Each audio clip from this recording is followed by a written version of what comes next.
My neighbor poisoned my dog with cannabis brownies, mocked my sick daughter to my face, and genuinely believed his daddy's money made him untouchable. He was half right, his father's money did protect him. Until we figured out how to turn that exact protection into a weapon. So here's the short version. A trust fund nightmare moved in next door last Christmas and spent the next several months systematically terrorizing my family. Police couldn't touch him. Petitions went nowhere. He escalated until he hurt our dog. That's when my wife and I stopped playing nice and started playing smart, and the fallout reached places he never saw coming. I'm Mark, late 30s, and I'm not someone who looks for trouble. My wife Sarah is a freelance writer, mid-30s, sharper than anyone gives her credit for. Our neighbor was Chad Reynolds, rich, bored, and cruel. His father Gerald is a well-known businessman and philanthropist. And then there's Adam, our dog, who never did a thing to anybody. We'd lived in Willowdale for 6 years before Chad Reynolds showed up. Quiet street. The kind of place where people wave from their driveways and nobody locks their side gates. The house next door had been empty for 3 months after the previous owners retired to Florida, and when the moving trucks rolled in the week before Christmas, I figured I'd do what anyone does, walk over, introduce myself, offer a hand. Chad was standing in his driveway directing movers like a general commanding troops. Designer sunglasses. Polo shirt that probably cost more than my monthly grocery bill. I crossed the lawn with a six-pack and my best neighborly smile.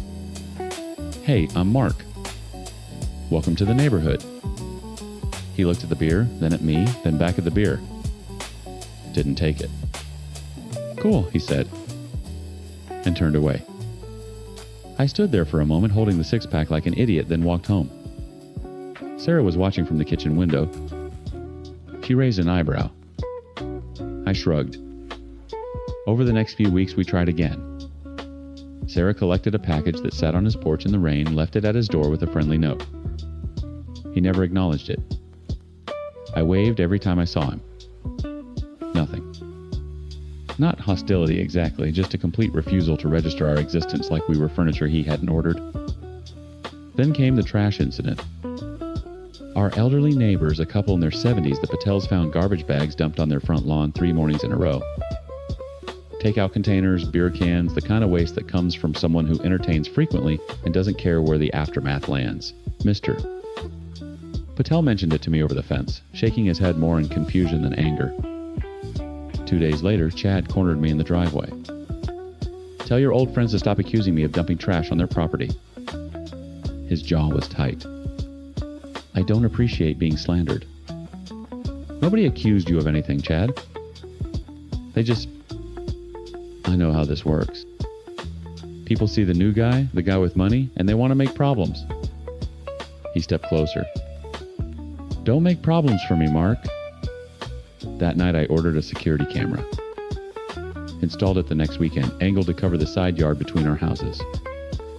I told myself it was just a precaution. It wasn't enough. February. My daughter Lily, 9 years old, came down with typhoid. 103 fever, couldn't keep food down, spent 3 days in the hospital before we brought her home to recover. She needed rest. Absolute quiet. Doctor's orders. The night we brought her home, Chad threw a party. Not a casual get-together. A full-scale event. Bass thumping through our walls at 11 p.m. I could feel it in my daughter's bedroom floor.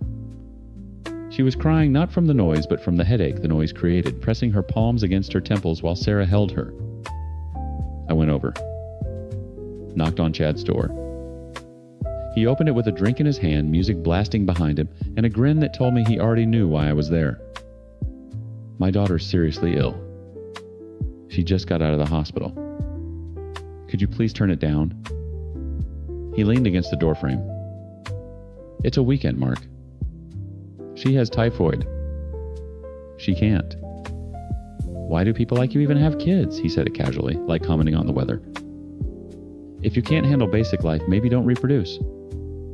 My hands balled into fists at my sides. Every muscle in my body screamed at me to swing. I didn't. I called the police instead. They came. They talked to Chad. He turned on the charm, offered them water, laughed about a misunderstanding between neighbors. They left. The music dipped for 20 minutes, then climbed right back.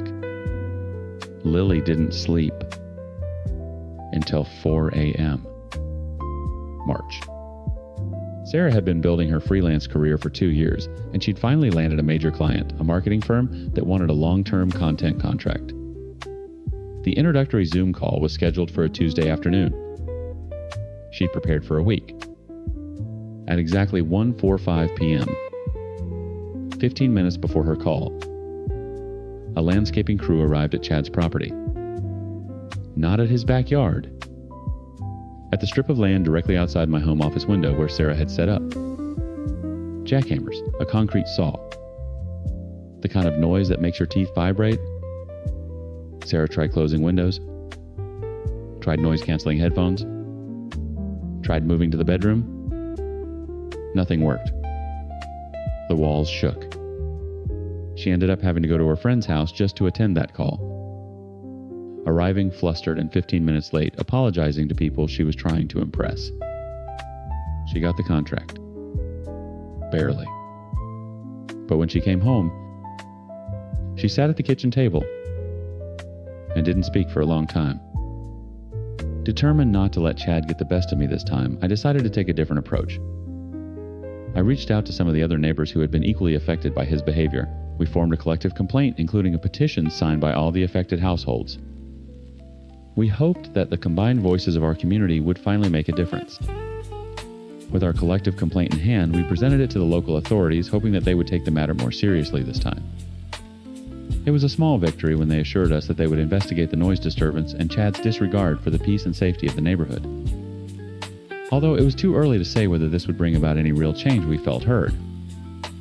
Weeks passed. The investigation amounted to a single warning letter. Chad framed it and hung it on his porch where we could all see it. April. A windstorm knocked debris from our yard onto Chad's patio furniture. Branches leaves a section of old lattice. I cleaned it up the next morning, but he'd already seen it. You're gonna pay to replace that chair cushion. It was wind, Chad. An act of God. Then God owes me $400, and since he's not here, you'll do. I'm not paying for weather damage. Something shifted in his face. The amusement drained out. What replaced it was colder. You'll regret that. 3 days later, I came home from work, and Adam didn't greet me at the door. I found him in the backyard, lying on his side, panting, pupils blown, wide legs twitching. Sarah was already on the phone with the emergency vet, her voice cracking. Lily was standing at the back door, frozen. We rushed him in. The vet ran tests. Cannabis toxicity. Someone had fed him edibles, chocolate brownies laced with enough THC to seriously hurt a 60-pound dog. I knew. But knowing isn't proof. That night, after Adam was stabilized and sleeping at the vet's office, I sat in the dark and pulled up the security camera footage. And there it was. Clear as daylight. Chad Reynolds leaning over our fence at 2:17 p.m., tossing something into our yard. Adam trotting over, eating it. I watched it 3 times. My hands were shaking. Not from anger anymore. From something quieter. Something that had finished calculating. I showed Sarah. She watched it once, set the phone down, and looked at me with an expression I'd never seen on her face before.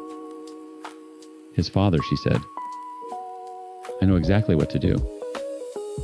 Sarah had been researching Chad for weeks. Not casually, the way she researches everything with spreadsheets and browser tabs, and the quiet intensity that made her so good at content strategy. I didn't know it until that night, sitting in the kitchen with Adam's vet bill on the counter and the security footage burned into my retinas. Gerald Reynolds, she said, turning her laptop toward me. Chad's father. Real estate development 2 commercial plazas, sits on the board of 3 nonprofits. The Willowdale Youth Foundation, the Regional Arts Council, A children's hospital charity? She scrolled. He gave the keynote at a philanthropy gala last October. His entire brand is community stewardship. And Chad. Trust fund.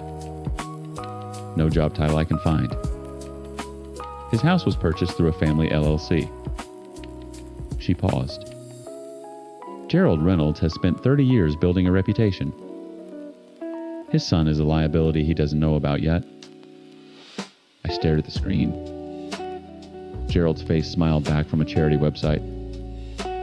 Silver hair, tailored suit, the kind of man who shakes hands with mayors. What are you thinking? Sarah closed the laptop. I'm thinking that Chad doesn't care about fines, warnings, or police visits because none of it touches the thing that actually protects him. His father's name. His father's money. His father's circle.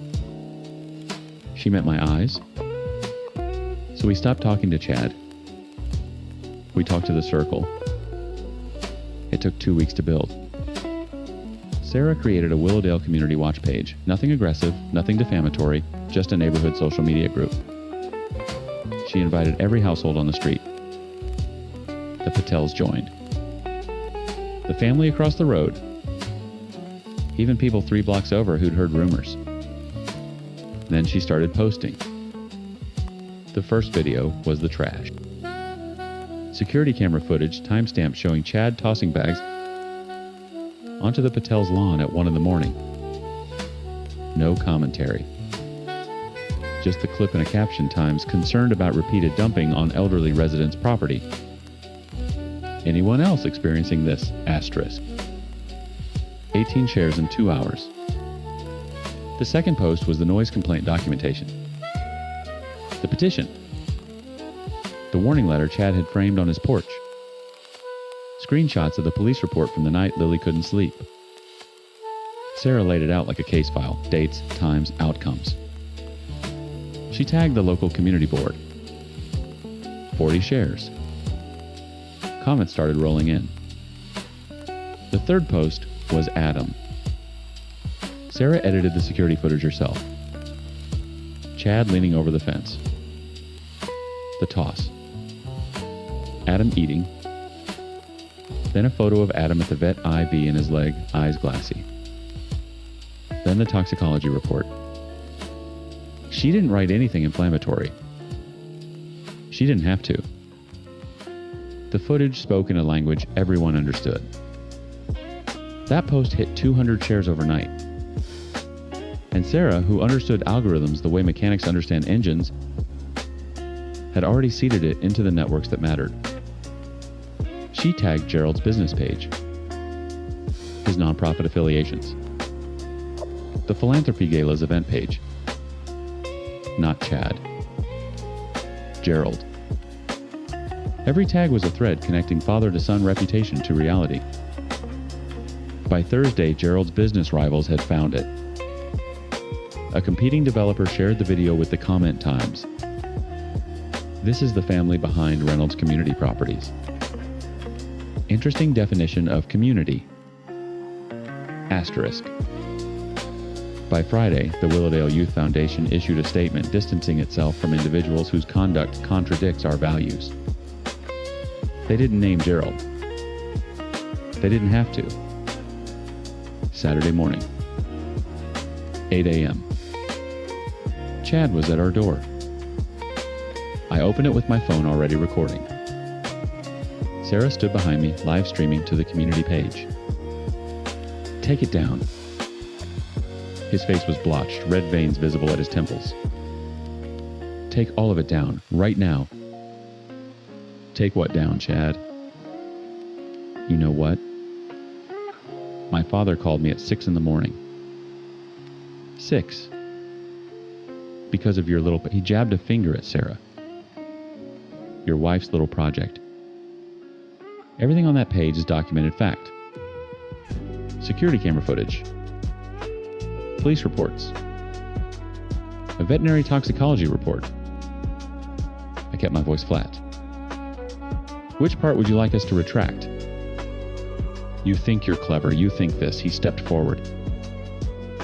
I didn't move. I will bury you. I will make your life. You're on a live stream right now, Chad. He froze. Looked at Sarah's phone. The red dot. The viewer count climbing. His mouth opened. Closed. He looked like a man who'd reached for a weapon and found his holster empty. He left without another word. The live stream got 300 views before Sarah took it down that evening. But by then, screenshots were everywhere. Gerald's philanthropic associations had already released a second, more pointed statement. Noise violation fines previously ignored were suddenly enforced. The framed warning letter disappeared from Chad's porch.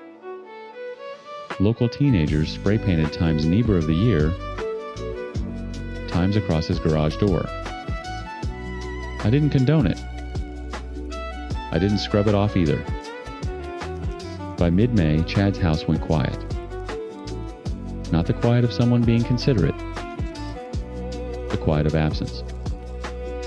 His car disappeared. The blinds stayed drawn. Packages accumulated on the porch until someone not Chad collected them. The house stayed locked through June, July, August. Lawn unmowed. A for rent sign appeared in September, posted by a property management company linked to Gerald's LLC. In October, a family moved in. A couple in their early 30s. A boy around 7 who spent the first afternoon chasing a soccer ball across the front yard. I watched from the kitchen window. Sarah came up beside me. "You going over?" She nodded. Understood. A week later, the father caught me checking the mail. "Hey, I'm David. We just moved in. Mark." I shook his hand. "Welcome to Willowdale." He smiled. I smiled back. And that was enough. Adam healed fully. He still won't eat brownies, which the vet says is actually a sign of intelligence. Lily started 5th grade without incident. Sarah's client contract renewed for a second year. And the lesson I carry isn't complicated. Chad believed his father's money made him untouchable. He was half right. Gerald's reputation was the shield. But shields only work when the person holding them doesn't know what you've done. We didn't overpower Chad. We just made sure his father could see him clearly. The rest took care of itself.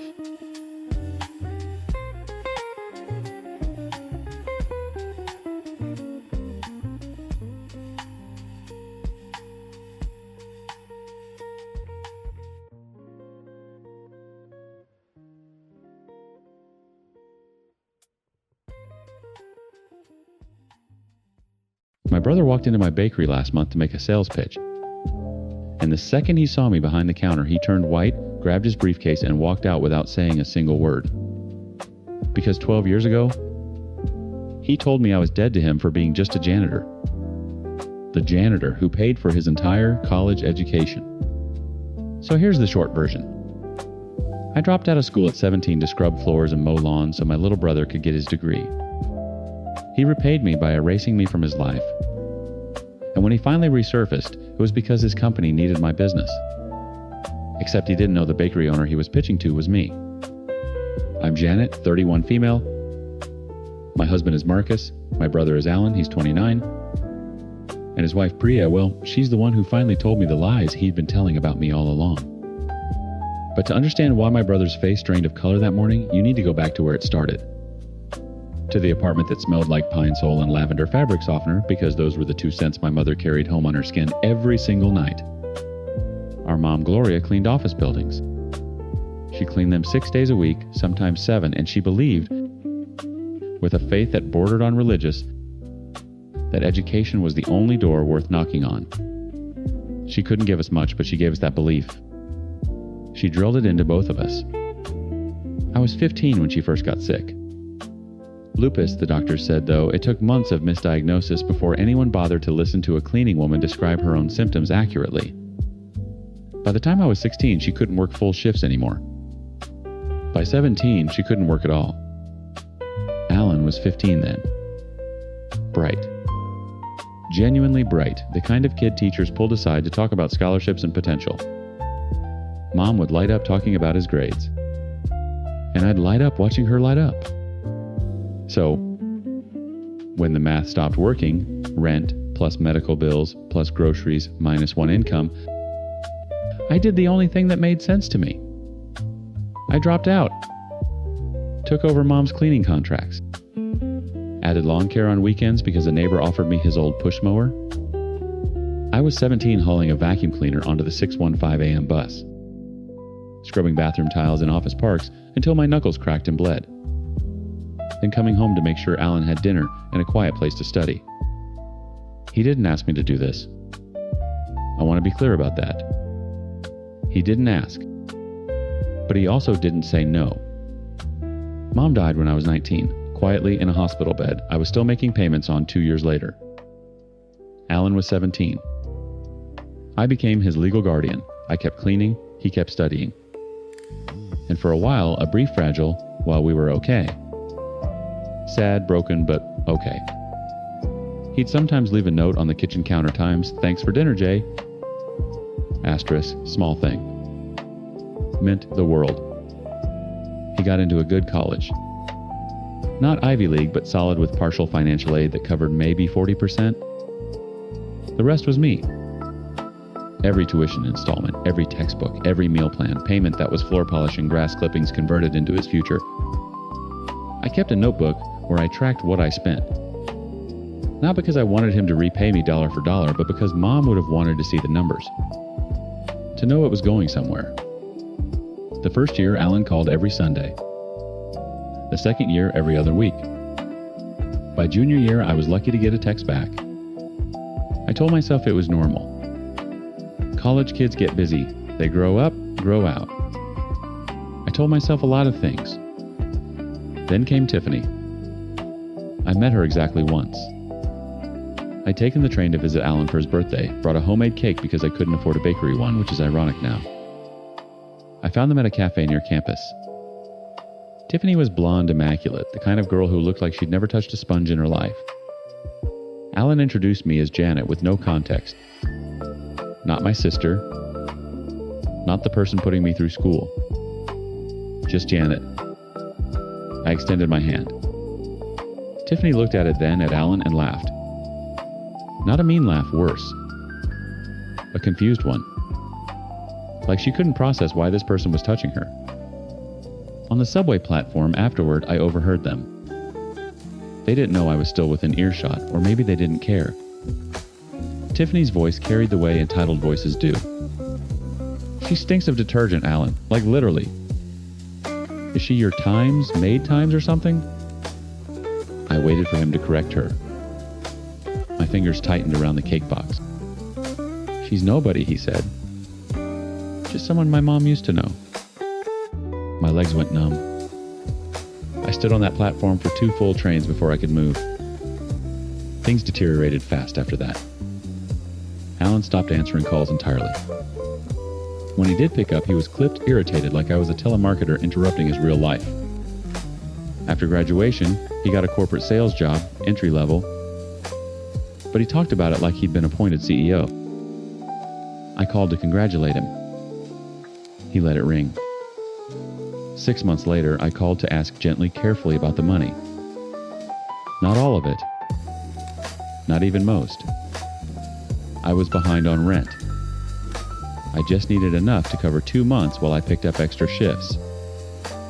He laughed. Actually laughed. Then he said the words, "I still hear when I can't sleep." "You won a reward for mopping floors. That was your choice, Janet. I didn't make you drop out. Don't put your failures on me, and honestly, stop calling. You're dead to me." He hung up. Changed his number. Moved without forwarding an address. I was 20 years old. For the next 11 years, I had no brother. I had bleach raw hands and a push mower, and eventually, Marcus, who walked into a diner where I was cleaning tables and asked me with total sincerity what the best thing on the menu was. I told him the coffee was terrible. He ordered 2 cups. Marcus was delivering for a food logistics company when we started dating. And he's the one who first tasted my banana bread and said, "You need to sell this." It was only last year that we were able to rent out a small bakery corner of our own. It might sound like a fairy tale, but trust me, it wasn't. There were times when we had to sleep on empty stomachs because we didn't get any orders in a week. It took its own sweet time to click, but I'm really grateful for everything we have now. I was a cleaner with no parents but a narcissistic brother who despised me and abandoned me. Now I have something of my own. I have a husband and a 3-year-old daughter. What else could I have asked for?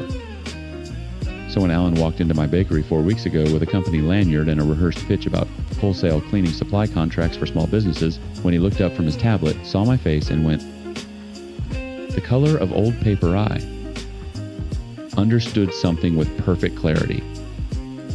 He hadn't come to find me. He'd been assigned my account. He left that day without a word. But 3 days later, he came back. And this time, he didn't leave quietly. He came back on a Tuesday. I remember because Tuesdays are when I do the cinnamon rolls and the whole shop smells like butter and brown sugar, and my regulars know to show up early. Alan walked in at 10:40 a.m. wearing a different suit than the first time, sharper, darker like armor. He didn't look at me. He walked straight to the counter, set a stack of paperwork down, and addressed my employee Keisha, who was boxing up a dozen muffins for a church order. "I need to speak with the business owner regarding a supply contract." The Times, actual Times decision maker. Keisha looked at me. I was 3 feet away restocking napkin dispensers. "That's her," Keisha said. Alan's jaw worked like he was chewing glass. He still wouldn't turn his head. He spoke to the air between us, this bizarre middle distance, as if acknowledging me directly would cost him something he couldn't afford. "I've been assigned this account. I'm going to need you to sign the onboarding documents and confirm your quarterly supply needs. This is strictly professional." "Alan," I said. Just his name. Quiet. Something cracked behind his eyes. Not softness, pressure. The kind that builds before an explosion. "Don't," he said. "Don't do that. Don't say my name like you know me. You're a client. Sign the paperwork, or don't." 2 of my regulars were sitting by the window. Mrs. Okafor had her granddaughter on her lap. They were both watching. "I'm not signing anything," I said. "And you should go." That's when he threw the folder. Not at me, onto the counter hard enough that the pages fanned out and one slid into the muffin display. His voice went up a full register. "You think you can play games with me. You think because you run some little Times, cake shop Times, you're somebody. Now, I have a quota. I have accounts across this entire district. You are a line item, Janet. You are a Times line item. Asterisk." My hands were steady. I noticed that with a kind of detached surprise.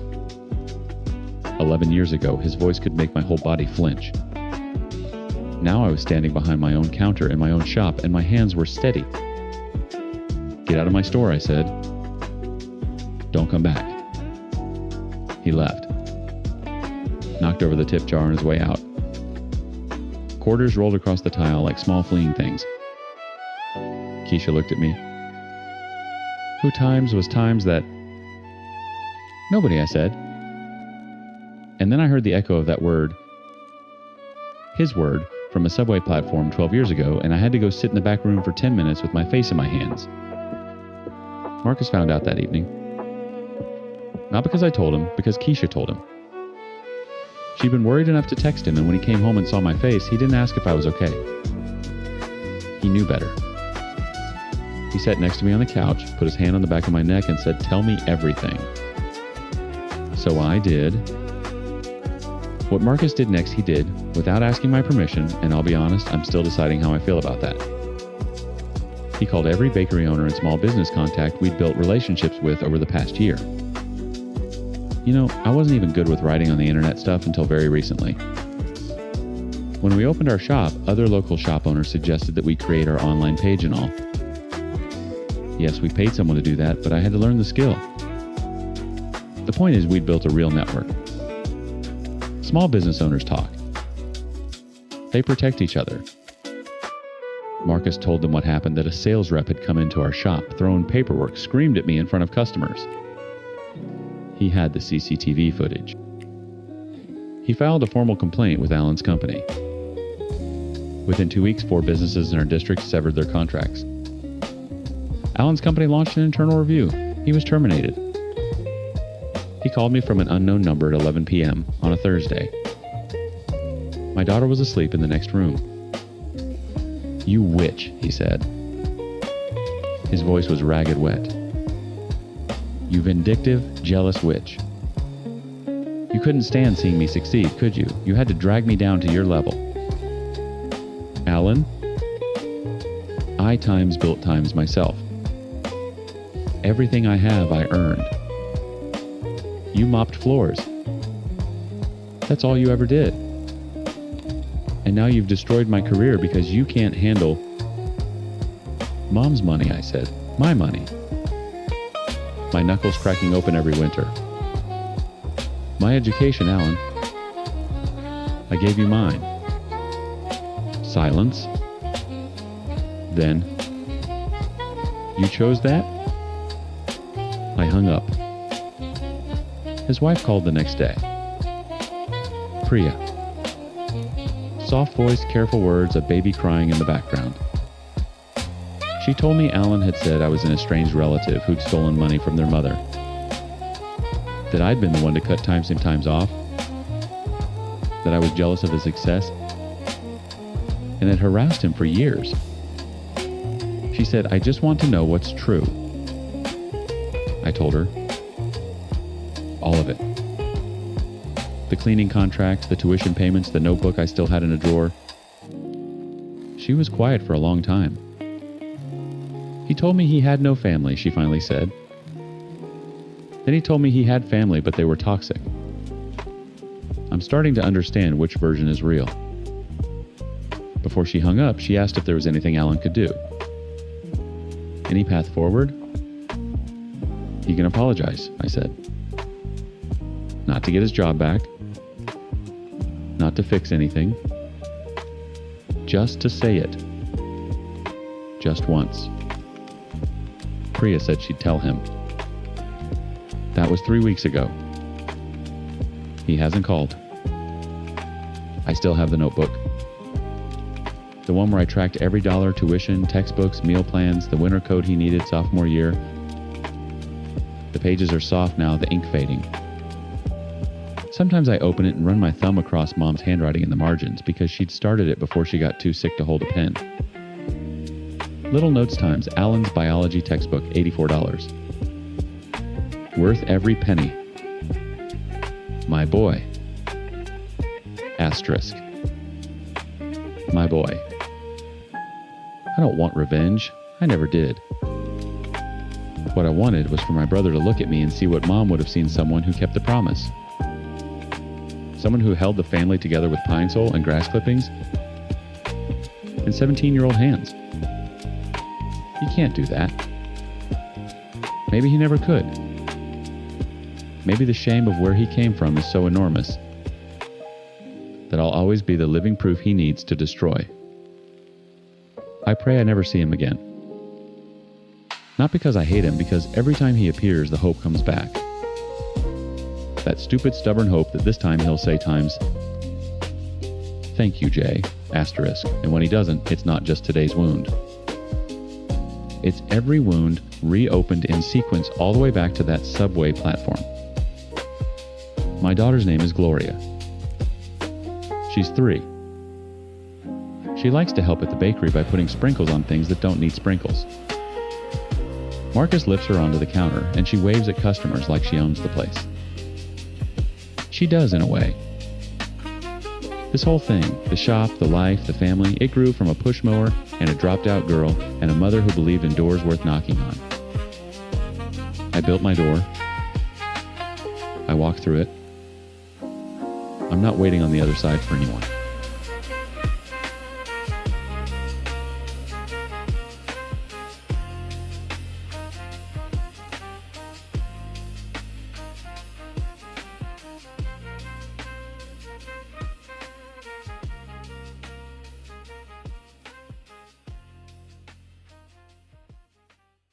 My wife's brother moved in with us 3 months ago.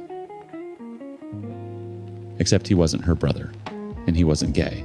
And everything I thought I knew about the woman I married was a lie she'd been building since before our first date. So here's the short version. My wife convinced me to take in her supposedly disowned brother who was fresh out of rehab. Turns out he was actually her drug addict boyfriend she never broke up with, and she fabricated an entire family backstory, conservative parents, a painful estrangement, all of it just to keep this man close while married to me. I'm 32 male. My wife is Renee, 28, and genuinely one of the sharpest people I've ever met, which makes all of this worse. The man she moved into our home is Marco, 27, and her parents, Gerald and Diane, are the warm, lovely people Renee told me she'd been disowned by. They hadn't disowned anyone. They didn't even know Marco existed. Let me back up to where this started because the lie didn't begin with Marco moving in. It began on our second date. Renee told me about her family over cheap pasta at a place that doesn't exist anymore. She said her parents were deeply conservative, the kind who monitored her phone until she was 20, who refused to let her study out of state, who saw any deviation from their plan as betrayal. She said she'd clawed her way out, moved cities, cut contact, built herself from nothing. I remember sitting across from her thinking, times this woman is extraordinary. Asterisk. She told me her younger brother had come out as gay and her parents had disowned him completely. Changed the locks, removed his photos. She said she'd tried to intervene and they'd cut her off too. She cried telling me this. Real tears, or what I believed were real tears. Her voice cracked in the right places. Her hands shook holding her wine glass. I fell in love with her courage before I fell in love with her. We married 14 months later. Her family didn't attend the wedding. I never questioned it. Why would I? The story was airtight. She had a stepbrother named Ryan from Gerald's first marriage, and she'd mentioned him exactly twice in passing enough to establish he existed, never enough for me to dig. I realize now she rationed every detail like someone managing inventory. Then 3 months ago, she told me her brother had finally gone to rehab. She said he'd reached out. She said he had nowhere to go. She asked if we could take him in temporarily, just until he got stable. His name was Marco. I said yes because I loved her, and because I thought I was helping someone she loved. Marco arrived with a duffel bag and the kind of exhaustion that made him look 10 years older than 27. He was polite, quiet, grateful. He called me man a lot. He slept on our pull-out couch and did the dishes without being asked. But things didn't sit right almost immediately. The first thing was the name. Renee's last name before marriage was Bellamy. Her parents were the Bellamys. Marco's last name, which I saw on a piece of mail that arrived for him in our mailbox the second week, was Reyes. I asked Renee about it casually. She said he'd legally changed it after the disownment wanted nothing to do with the family name. I nodded. Filed it away. The second thing was the whispering. They whispered constantly. In the kitchen when I was in the living room. On the balcony when I was showering. Once I came home early and they were sitting on the couch with a gap between them that looked recently manufactured, like two magnets pulled apart by a third hand. Marco stood up too fast. Renee smiled too wide. The third thing was that Marco never talked about the family. Not once. A man supposedly disowned by his parents, freshly sober, living in his sister's apartment, and he never mentioned them. Never said their names. Never expressed anger or grief, or anything at all about the people who'd supposedly destroyed his life. I posted about it online. Anonymous, vague. Just the broad strokes, wife's brother living with us, different surname, weird energy, constant private conversations. The responses split into two camps. Half said I was paranoid. The other half sent me links to threads I wish I'd never read. Wives who'd moved lovers into the family home disguised as cousins, brothers, old college friends. The playbook was almost standardized. Fabricate a sympathetic backstory. Exploit the husband's empathy. Install the other man under his roof. I read those threads for 4 hours. My hands were steady the entire time. Something in me had already known. I started building my case quietly. I asked Marco if he'd be willing to put together a resume so I could help him find work. He agreed. The resume listed his education, his work history, his full legal name, Marco Antonio Reyes. No mention of Bellamy. No name change documentation. The timeline of his employment showed continuous residence in a city 4 hours from Renee's hometown. He hadn't grown up where she grew up. He hadn't grown up in her family at all. That weekend, I told Renee I had a work trip near her hometown. I suggested she come along so we could visit her parents. I framed it casually already, knowing she'd refuse proximity to her actual parents was the one variable she couldn't control, so it was easier for her to say no. As expected, she said she was busy, but she kept asking me if I would be visiting her parents. I said no, I won't visit them alone. We can plan for the next time. In reality, I had no work trip. I went to her hometown only to meet her parents and uncover her truth. I don't want to get into the details of how I sourced their address. It was on her ID. So I went to their house and immediately told them not to reveal this to Renee because I was planning a surprise for her. Renee's birthday was around the corner a day after tomorrow. So I told them that I was arranging a surprise party for Renee and went there to invite them in person. They were pleased to receive me. Gerald shook my hand with both of his. Diane hugged me in the doorway. Their home was warm, cluttered with family photos, and nothing times about these people suggested the cold, controlling fundamentalists Renee had described. While speaking to them, I eventually opened up and told them that they don't seem conservative at all, not the way Renee had described. Gerald's face changed. Diane set down her tea. Conservative, Gerald said. We begged that girl to stay. I asked about their son. Gerald said, Ryan's in Seattle. We talk every Sunday. I asked carefully if they had another son, a younger one, named Marco. They looked at each other, then back at me, who Diane said slowly is Marco. I drove back to the hotel that night with every window down 80 miles an hour on an empty highway, and the only thought cycling through my head was this. Right now in my apartment, in the home I pay for, Renee and Marco are alone, together. And they know exactly what they are to each other. Her birthday was in 2 days, and her parents had just accepted my invitation. I didn't sleep that night. Not because of anger. Anger would have been simpler. I lay in that hotel bed running the math on every conversation, every tear, every perfectly rationed detail she'd fed me over 3 years, and what kept me awake was the precision. This wasn't impulsive. This was architecture. I drove home the next morning, one day before her birthday. Marco was eating cereal at the kitchen counter, and Renee was blow-drying her hair in the bathroom. Everything looked normal. Everything had always looked normal. That was the craft of it. How was the trip, she asked when I kissed her cheek. Productive, I said. Actually, I want to do something special for your birthday tomorrow. Stay home. I'll handle everything. She smiled. The same smile from our second date, the one I'd once mistaken for vulnerability. You don't have to do all that. I want to, I said. I really want to. I spent that day in a kind of surgical calm. I bought a cake. I ordered flowers. I texted Gerald and Diane the address and the time 6 o'clock come straight up the door would be open. Diane sent back a string of heart emojis and wrote that she couldn't wait to see her baby girl. I stared at that message for a long time. These people loved Renee. They had never stopped. She had invented their cruelty the way a novelist invents weather to set the scene for a character who doesn't exist. The morning of her birthday, Renee woke up happy. She stretched across the bed and pulled me toward her and said, 30 looks good on me. Don't you think I told her it did? Marco knocked on the bedroom door and wished her happy birthday through the wood. She laughed.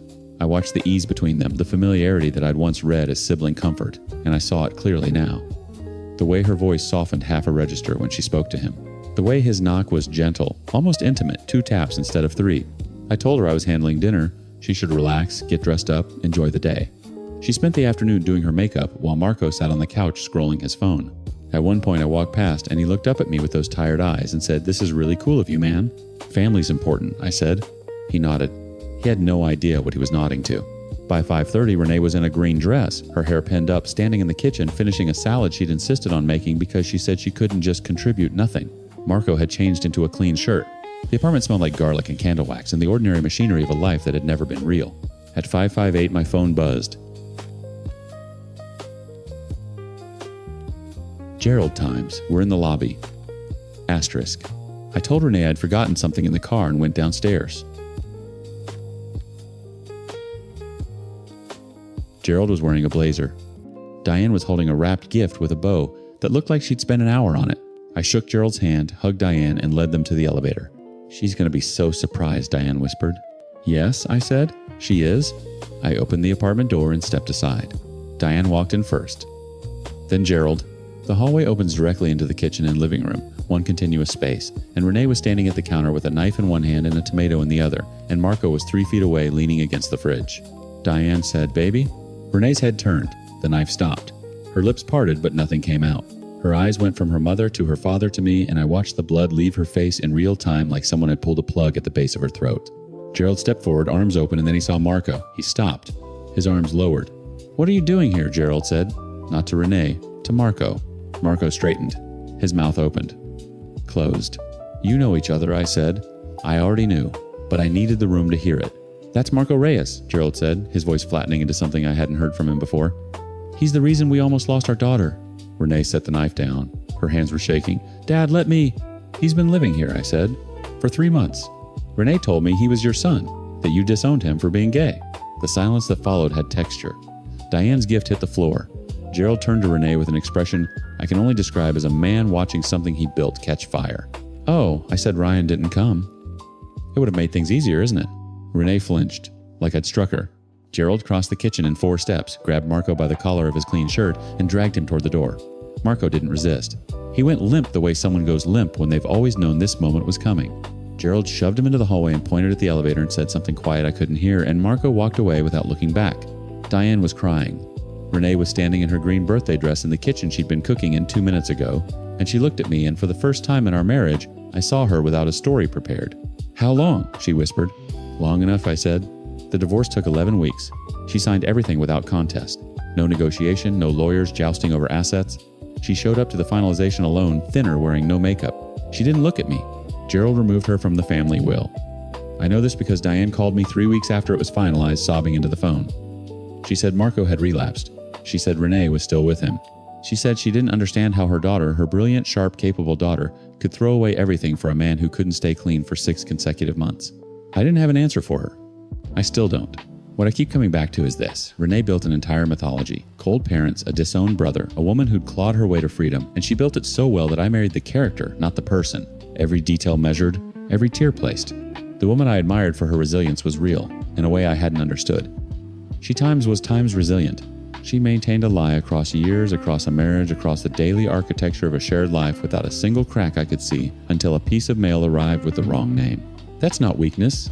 That's a kind of terrifying talent. And she spent all of it on Marco Reyes, a man who the last I heard was sleeping on someone's floor. I think about that sometimes. How the sharpest person I've ever known made the dumbest choice I've ever seen and made it over and over and over again and called it love.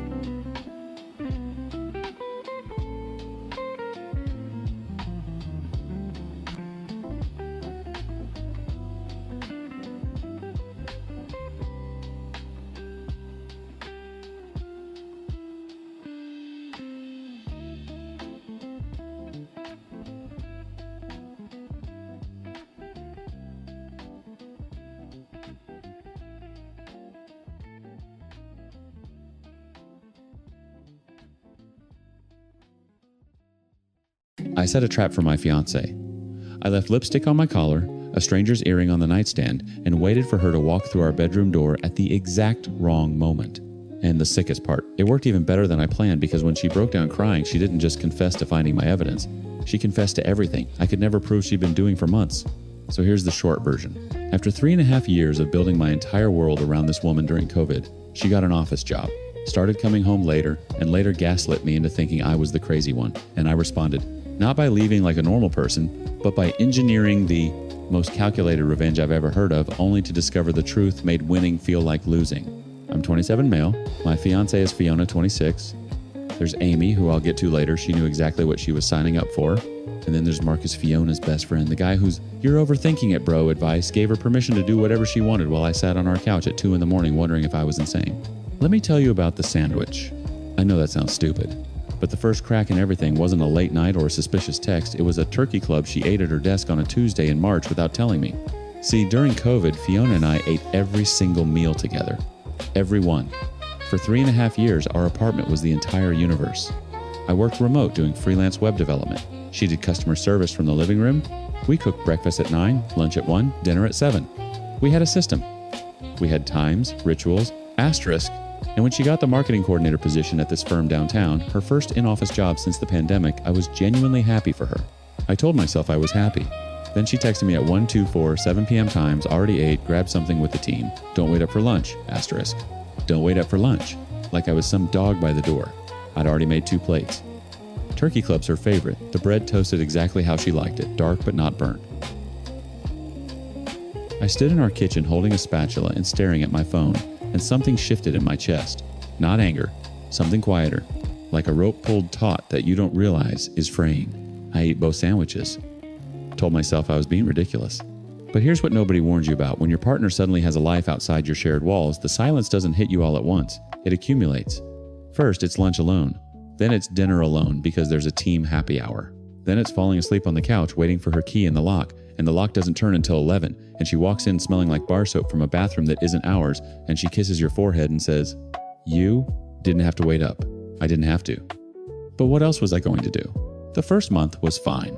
Adjustment period. The second month, Fiona started mentioning a coworker named Derek. Derek said the funniest thing in the meeting. Derek recommended this podcast. Derek thinks I should try rock climbing. I'd nod and ask follow-up questions like a good partner, and meanwhile, my stomach would tighten into something I couldn't name. I brought it up once casually, I thought. You talk about Derek a lot.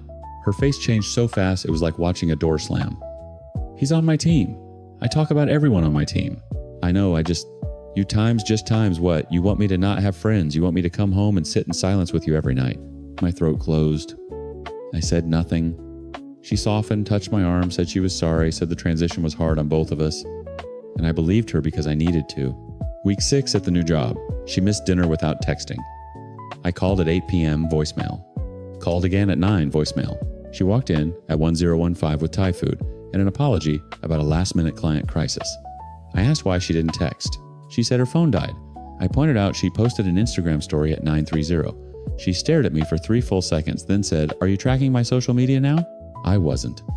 I'd just been scrolling alone on our couch, and there she was, laughing in some bar booth with people I'd never met, captioned, "Times work fam, asterisk."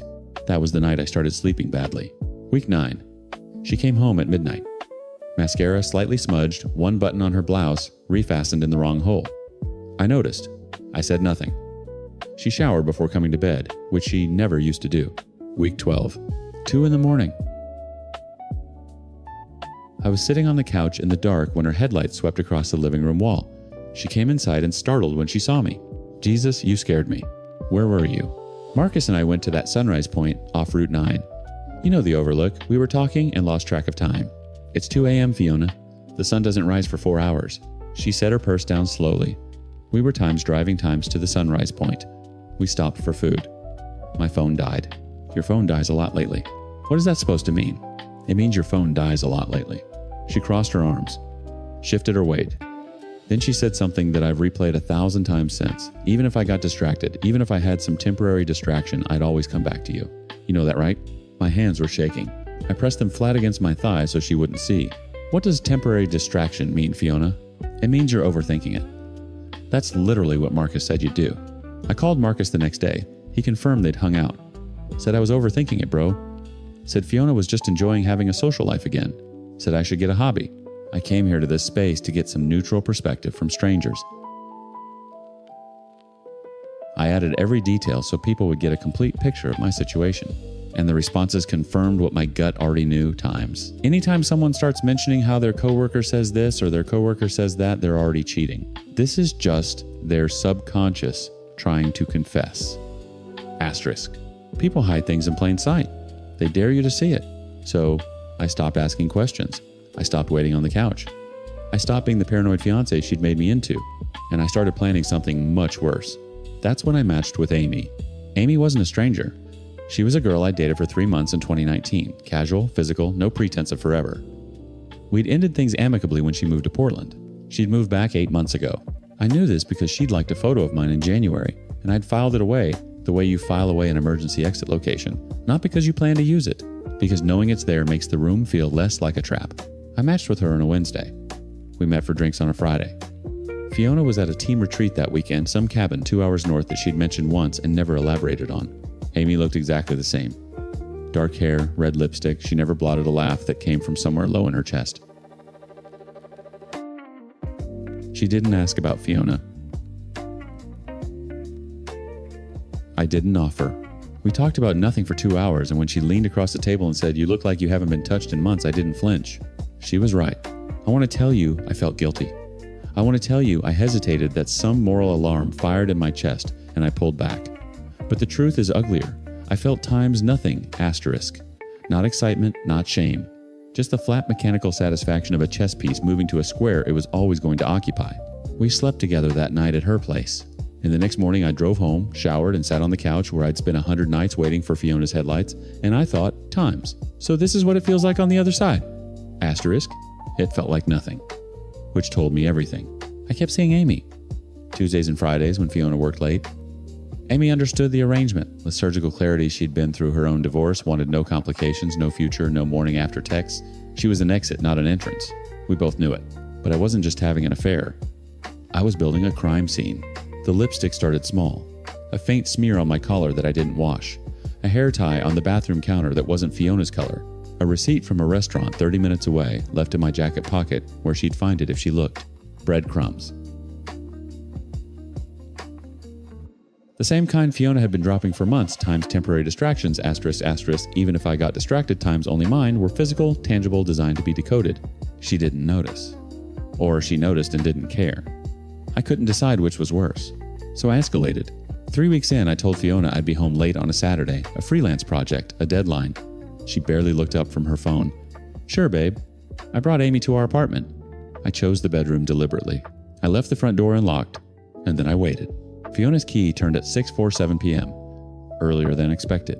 I heard her purse hit the entryway table, heard her call my name once, casual, distracted, and then her footsteps in the hallway, and then the bedroom door was open, and she was standing there, and Amy was sitting on the edge of our bed, pulling on her shirt, and I was standing by the dresser with my arms crossed like I'd been waiting for exactly this moment. Because I had... Fiona's face didn't crumble. It times froze, asterisk. Every muscle locked. Her eyes moved from Amy to me, to the sheets, to Amy again, and her mouth opened, but nothing came out, and for 5 full seconds, the only sound was Amy zipping her jeans. Amy left without a word. She touched my shoulder on the way out, brief, deliberate, and then it was just us. Just the 2 people who'd built a universe in this apartment and burned it down from opposite ends. "How long?" Fiona whispered. 3 weeks. "How long for you?" Her chin trembled. She pressed her hand over her mouth. And then, like a dam giving way, not from force but from exhaustion, she sat down on the hallway floor and said, "It was just twice, Derek. I just wanted to know what it felt like. To hook up with someone without at times, meaning times anything." My chest should have exploded. I'd spent months chasing this confession, engineering this exact moment of exposure. But hearing it felt like swallowing concrete. Not because I was surprised, because I'd already known, and knowing hadn't protected me from a single thing. "You made me think I was crazy," I said. My voice didn't sound like mine. "You told Marcus I was overthinking it. You told times me times I was. You times were times suffocating me. So you slept with him and let me think I was insane. You slept with times," her asterisk, "because you..." I stopped. Because the sentence I was about to say, "times because you made me times," was the same sentence every person who's ever done something unforgivable uses to avoid owning it. I sat down across from her in the hallway. 2 people on the floor of a life that no longer fit. "We're even," she said quietly. "We can start over." I called the wedding planner Monday morning. Canceled everything. The venue, the caterer, the string quartet Fiona's mother had insisted on. The planner asked if I wanted to reschedule. I said no. She asked if I was sure. I said the person getting married doesn't exist anymore. Fiona begged for a week. Then she got angry for a week. Then she went silent, which was worse. I keep seeing Amy. Not because it's love, it's not anything close, but because her apartment doesn't smell like Fiona's shampoo, and her couch doesn't have the indent where I sat for 1,000 nights waiting for headlights. I have no illusions about what Amy and I are. We're 2 people using each other's company to avoid the sound of our own breathing. I booked a month in Alaska. A cabin near Seward, no Wi-Fi, no cell service. I leave in 3 weeks. Before that, I need to vacate the apartment because every room has become a museum of someone who no longer exists. The version of me who toasted bread to the exact shade of dark but not burnt, and believed that if you loved someone completely enough, they couldn't leave without you. Noticing. People in the comments told me I had every right to be angry and suspicious. They were right. But being right didn't save anything. It just gave me a more detailed map of the wreckage. I still don't know if what drove me those last 3 weeks, the planning, the lipstick, the unlocked door, was love or hatred. I've turned it over so many times the edges have worn smooth, and I still can't tell. Some nights I think they were always the same thing, just wearing different faces. Love is the rope. Hatred is what it becomes after it frays. I need to own my happiness. That's what I wrote in my first post, and I meant it. I just didn't realize that owning it would mean standing in the ashes of everything I'd built and admitting that I lit half the matches myself. The apartment is quiet now. Fiona moved her things out yesterday. I sat on the kitchen floor afterward in the same spot where I'd stood holding a spatula and staring at a text about a sandwich, and I thought, times, this is where it started. Not with a betrayal, with a lunch I ate alone. Asterisk. The silence doesn't hit you all at once. It accumulates. I know that now better than anyone.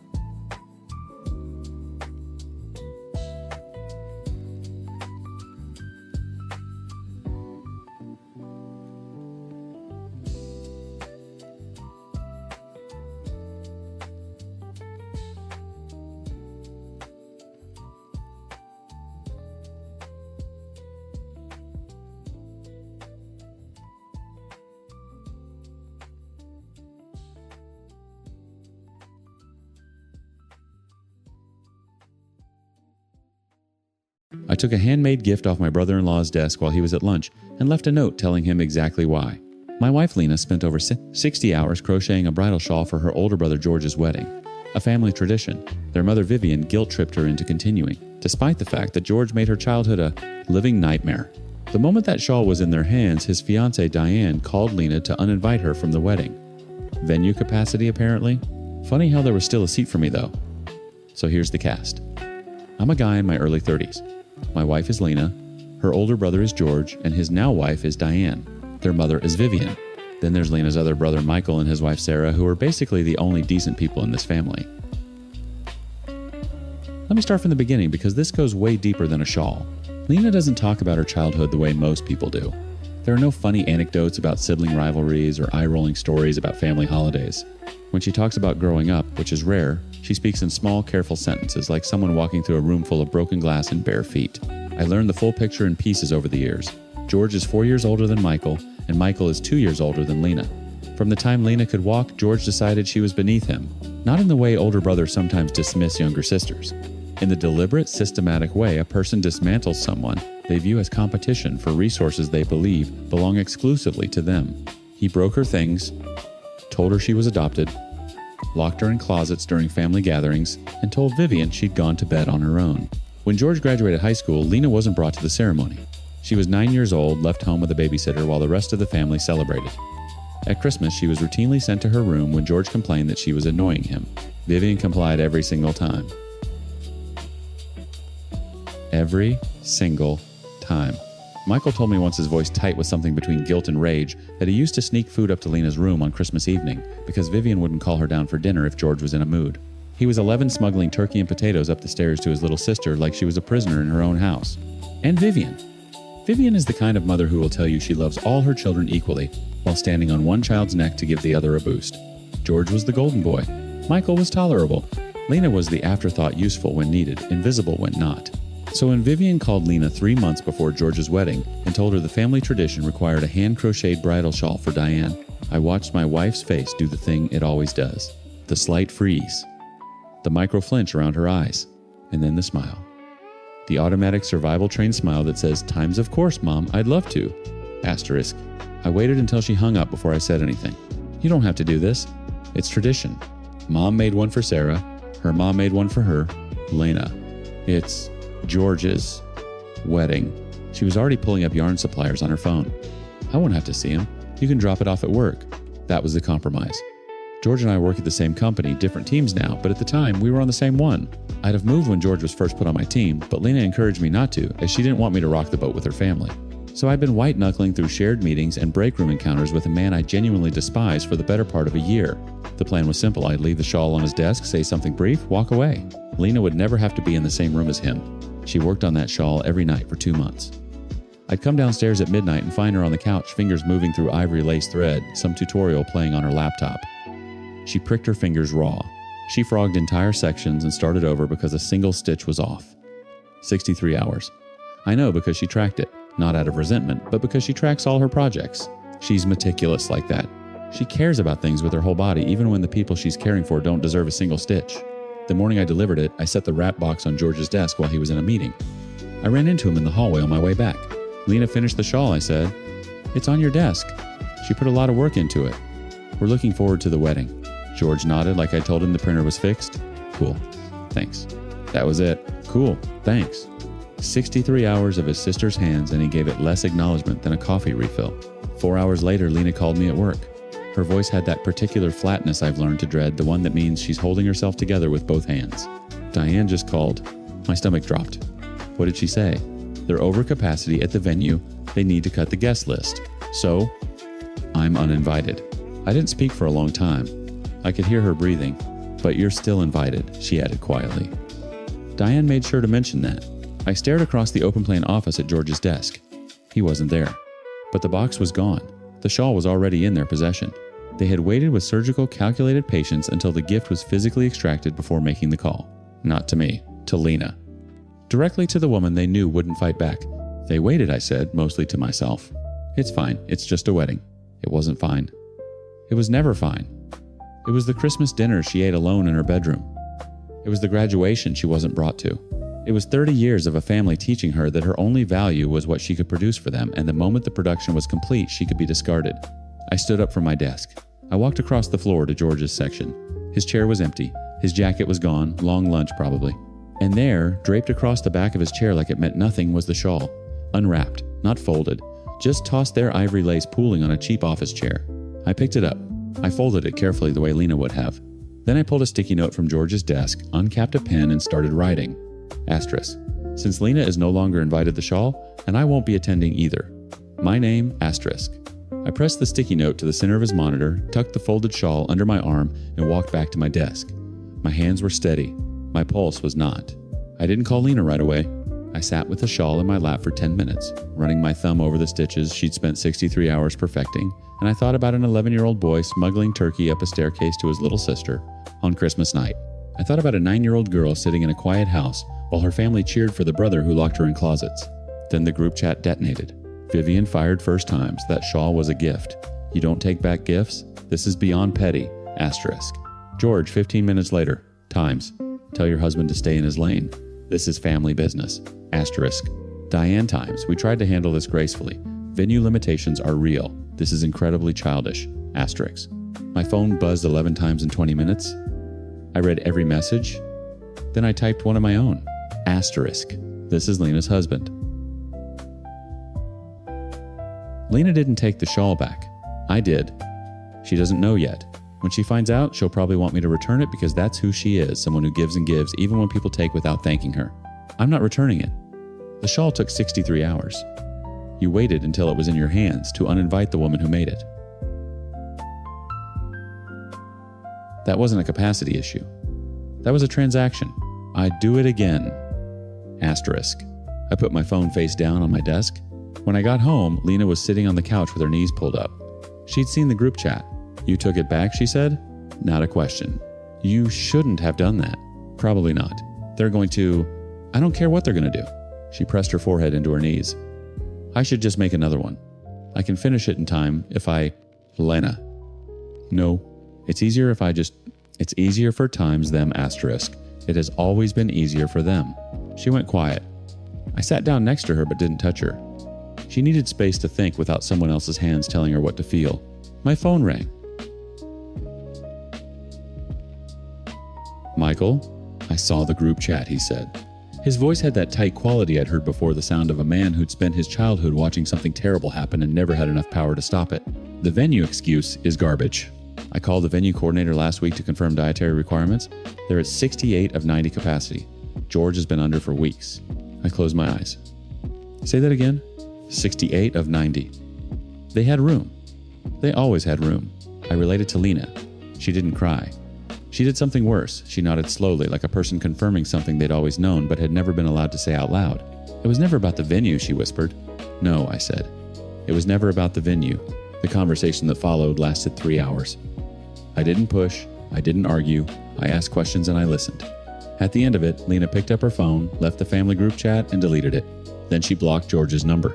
Then Diane's. She held her thumb over Vivian's contact for a long time. "She's my mother," she said. "She is." Lena blocked the number. The next morning I went to my manager. I told him the situation, not all of it, but enough. I said I'd taken the shawl because George could make things difficult for me, but that he would have done exactly the same thing because George is a nightmare. I told him that I'd like to move to another team because it wasn't good for Lena to have to be around him. He told me to leave it with him and he would see what he could do. I heard back on Monday that I will be getting moved to another team at the end of the week. This other team is desperate for someone, so when my manager reached out to other managers to see if anyone had an internal vacancy, the manager bit his arm off. The day of the wedding, Michael called Lena and asked what her plans had been for the day. Michael and Sarah drove 2 hours to spend the afternoon with us. Sarah brought wine. Michael brought takeout from the Thai place Lena loves. We ate on our back porch. Sarah took a photo of the four of us, nothing posed, just mid-laugh, Lena leaning into my shoulder with noodles on her fork. Michael posted it that evening. No caption. No explanation needed. George, according to mutual friends, had a meltdown during his own reception when someone asked where his sister was. Apparently, Diane had to pull him outside. I'd like to say I felt nothing, but that would be a lie. I felt satisfied. Quietly, deeply satisfied. The shawl sat in our closet for 2 weeks. Then one Saturday morning I came downstairs and found Lena at the kitchen table with a basin of indigo dye and the ivory lace submerged in it. "What are you doing?" "Making it mine." She lifted it out, dripping deep blue, and held it up to the morning light. 63 hours of her hands transformed. No longer a gift for someone who never deserved it. Something entirely hers. She draped it over her shoulders, still damp, and looked at me. "How does it look? Like it was always supposed to be yours?" She smiled. Not the automatic survival smile. A real one. Small and new and hard won, like the first green thing pushing through concrete.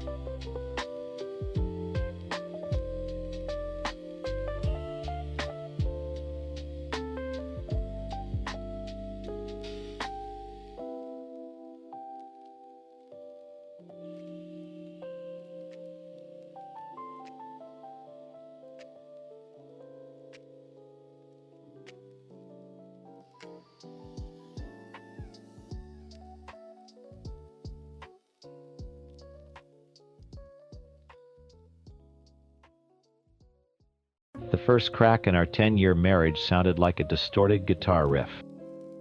We were at a concert for some indie band Sarah loved, Crimson Bloom or something equally pretentious. I wasn't a fan, but happy wife, happy life, right? I was nursing a $10 beer, watching the lead singer, a guy named Cale, with tight jeans and a carefully messy haircut, preen under the lights. But I wasn't really watching him. I was watching my wife watch him. Her eyes were locked on him. Not like a fan admiring an artist. It was hungrier than that. A primal focus that made me feel like I wasn't even there. When the show ended, she was buzzing. "Jess got us into the after party," she said, pulling me through the sweaty crowd. "Isn't this amazing?" The party was a cramped green room smelling of stale beer and desperation. I felt a decade too old. Sarah, however, seemed to shed 10 years the second we walked in. She handed me her clutch. "I'm going to get a drink. I'll be right back." She wasn't right back. I watched her navigate the room, a heat-seeking missile aimed directly at KL. A laugh, a touch on his tattooed arm, a lean-in so close their hair mingled. Then they were gone. Just vanished into a back corridor. I waited. 20 minutes. 30. I felt my jaw tighten, the plastic cup in my hand starting to crevice. When she finally reappeared, her face was flushed, and her smile was just a little too bright. "Sorry," she said, not sounding sorry at all. "It's so loud in here." KL was just showing me some of the band's vintage gear. Vintage gear. Right. The car ride home was a tomb. I tried once. So that was something. "It was incredible," she said, staring out the passenger window. Later in bed, I reached for her. She flinched almost imperceptibly, then rolled over. I'm exhausted, Nick. Long night. The coldness radiating from her back was worse than any argument. It was a wall. A few days later, her phone buzzed on the nightstand while she was in the shower. I never looked at her phone. Ever. It was a line we didn't cross. But the memory of her disappearing with that guy was a splinter in my mind, and I had to dig it out. My hands were shaking. I unlocked it. His name was right there at the top of her text. Kale. My thumb hovered over it, then pressed. Only 2 messages. Hymn times, last night was electric. Can't stop thinking about it. Asterisk. Her times, me neither. You were amazing. Asterisk. Amazing. That word again. Was she talking about his performance on stage? Or somewhere else, my stomach twisted into a knot of acid and paranoia. I deleted the notification preview and placed the phone exactly where it had been, my heart hammering against my ribs. The final nail in the coffin of my denial came that weekend at dinner with her best friend Jess and her husband Mark. We were halfway through a bottle of wine when Jess raised her glass, a sly grin on her face. "A toast," she declared, looking right at Sarah. "To new memories with old favorites." Sarah's smile was brittle. She shot Jess a look, a quick panicked flash of a look that I was clearly not supposed to see. Mark was oblivious, clinking his glass against mine. But I saw it. And in that moment I knew. This wasn't just a crush. This was a conspiracy. The next week, Sarah dropped the bomb. She came into the kitchen while I was making coffee, wringing her hands with a poorly feigned excitement. "You are not going to believe this," she started. "Jess just won tickets from a radio station. Crimson Bloom is playing a show in Stockton on Friday. She wants me to go with her, make a girls' trip out of it." Stockton was 2 hours away, an overnight trip. The lie was so bald, so insulting in its simplicity. Radio tickets. I just nodded, a hollow feeling spreading through my chest. "Wow," I said, my voice flat. "That's lucky." "I know, right?" She beamed, the performance of a lifetime. As soon as she left for work, I called Mark. "Hey man," I said, keeping my tone light. "Heard Jess hit the jackpot. Congrats on the tickets." A pause. "What tickets?" Mark asked, confused. "The ones for the Warriors game. That was last month." "No, the Crimson Bloom concert tickets. For Friday." Another pause, this one heavier. "Dude, I have no idea what you're talking about. Jess and I are going to my parents' anniversary dinner on Friday." Bingo. The acid in my stomach turned to ice. It wasn't about luck. It was about opportunity. That night, driven by a cold, methodical rage I didn't recognize in myself, I checked our shared tablet's calendar. She was usually meticulous about it. And there it was, an entry she must have forgotten to make private. Wednesday afternoon, asterisk. Brazilian European Wax Center. Asterisk. Then I went to her phone again.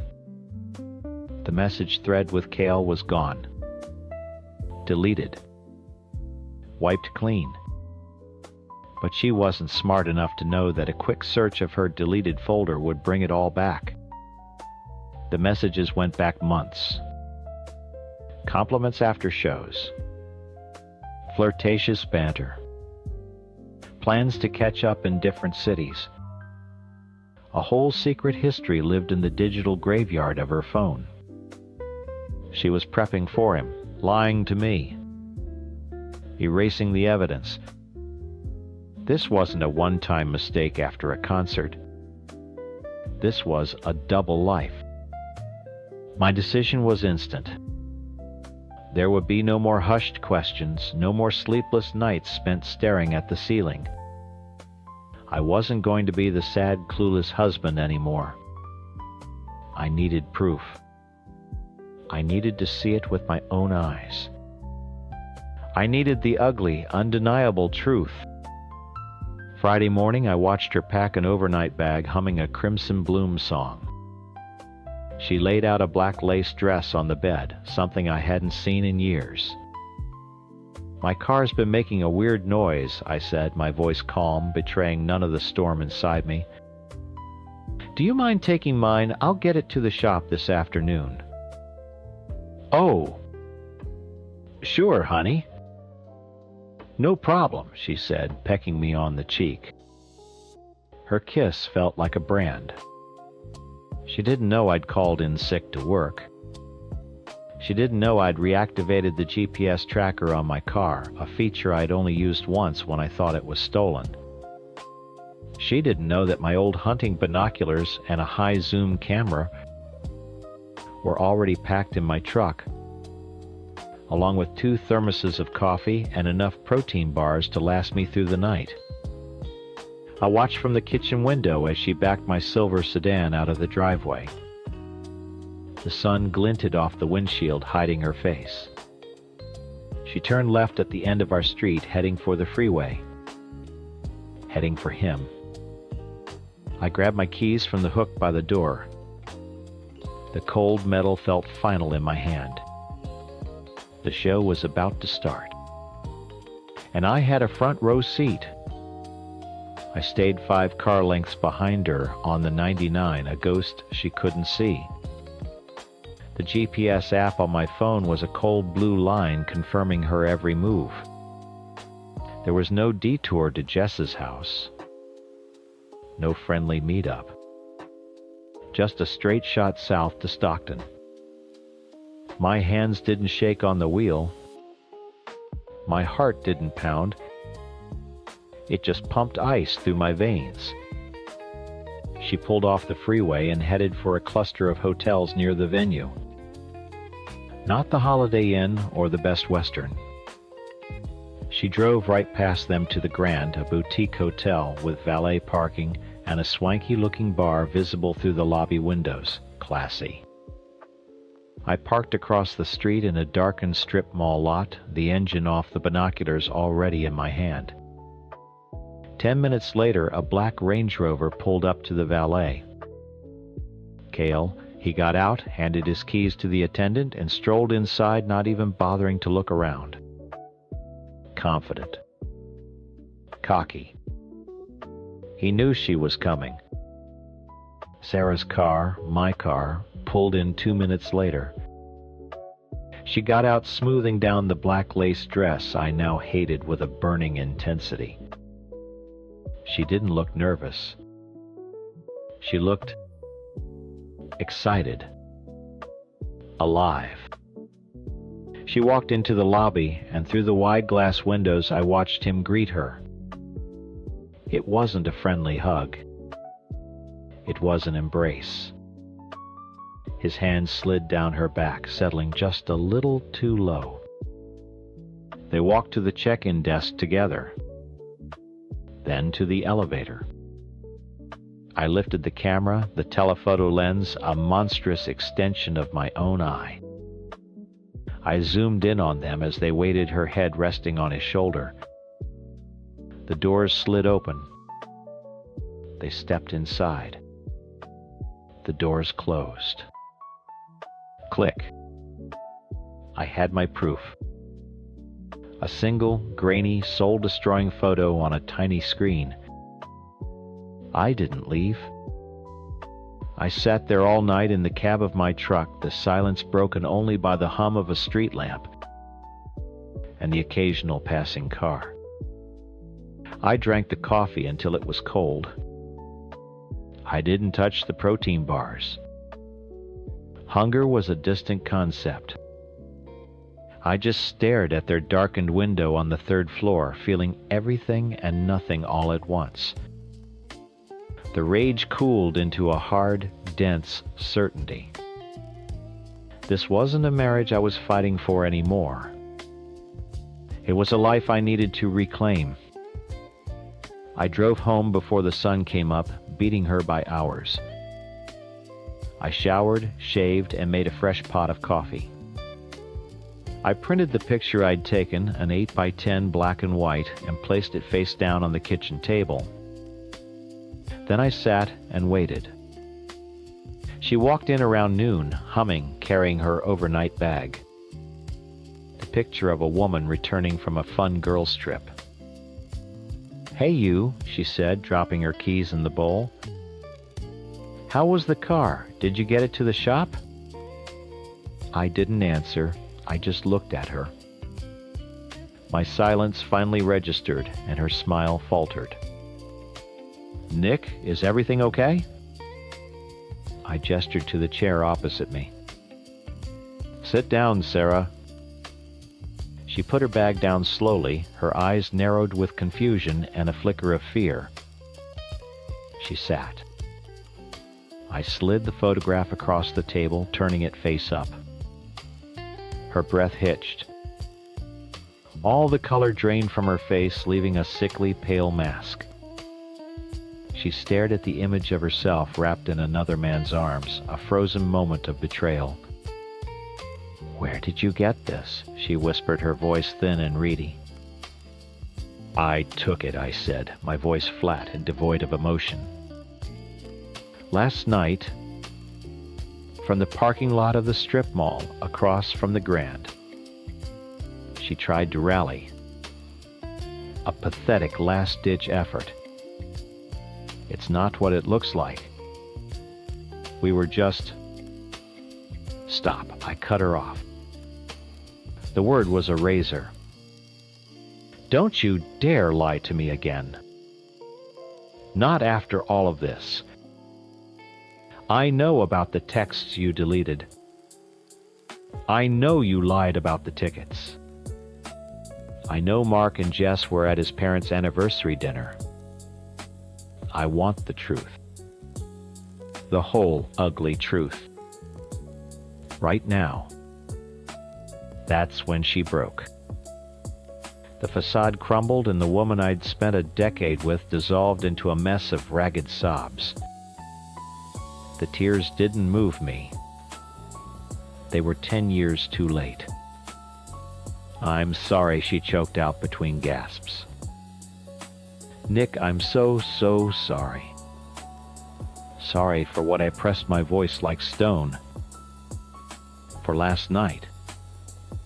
She shook her head, unable to look at me. "For everything." Everything. I leaned forward. "What is everything, Sarah? How long?" She finally looked up, her eyes red and swollen. The confession spilled out of her, a torrent of poison she'd been holding back.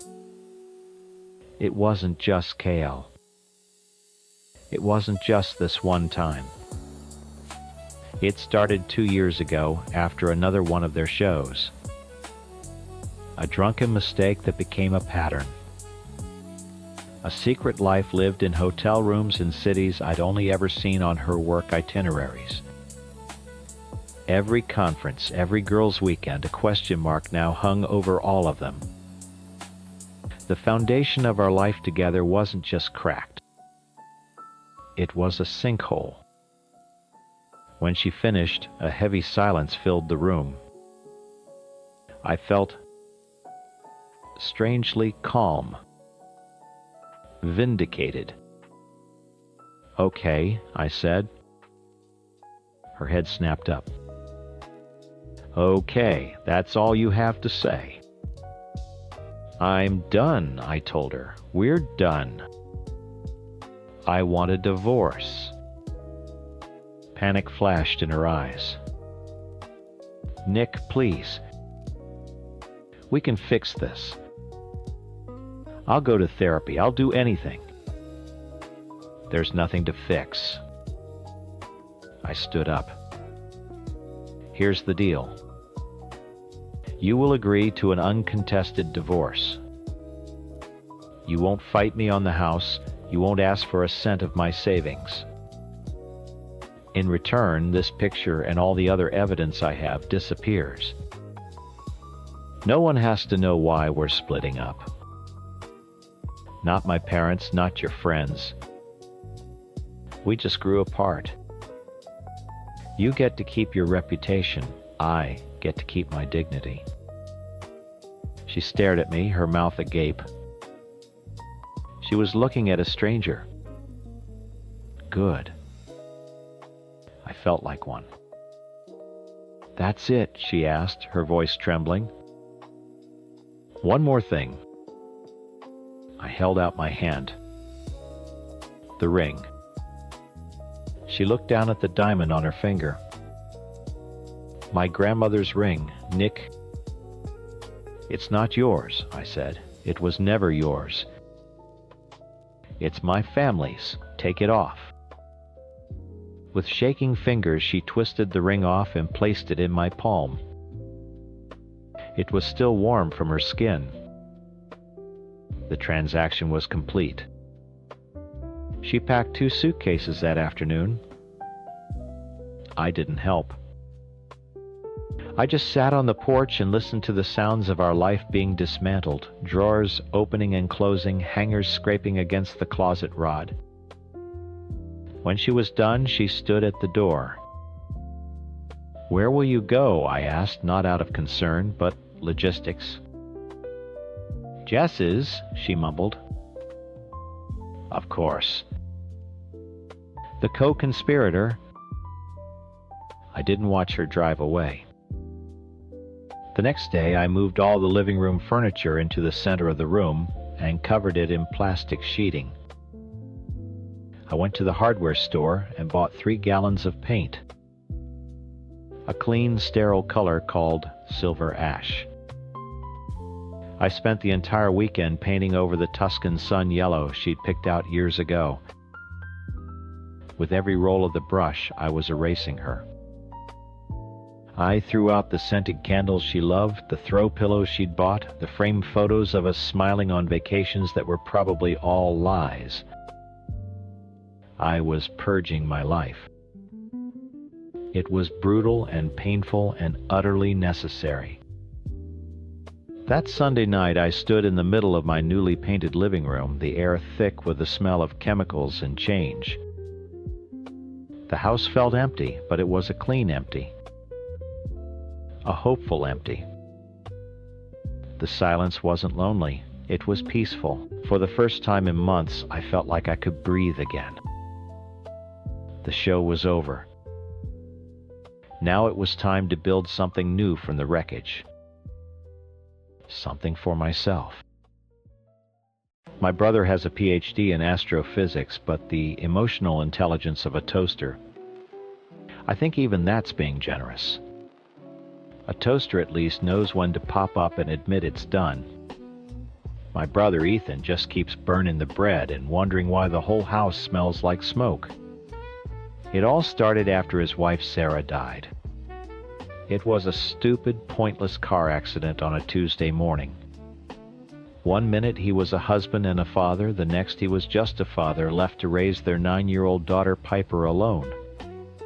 He was adrift, and I get that. I do. But being adrift doesn't give you a license to sink your own kid's lifeboat. Piper was a wreck, obviously. She'd lost her mom, the center of her universe. School became her personal hell. A girl named Nancy made it her mission to make Piper's life miserable. It wasn't just name-calling or shoving in the hallway. It was systematic, a year-long campaign of psychological torture. Nancy would whisper things about Sarah in the lunch line. She'd steal Piper's pencils and snap them one by one. She turned every single one of Piper's friends against her, leaving her totally isolated. Piper tried to tell Ethan, but he was so lost in his own grief he couldn't see hers. He'd pat her on the back and say things like, Kids can be mean, sweetie. Just ignore her, or try to be the bigger person. Useless Hallmark card advice that did nothing but tell Piper she was on her own. The breaking point, the incident that should have shaken Ethan to his core, was about a photo. It was the last picture taken of the three of them a week before the accident at the beach. Sarah is laughing, her hair a wild mess in the wind. Ethan has Piper up on his shoulders. And Piper is mid-giggle, all gummy smile and pure joy. It was Piper's most prized possession.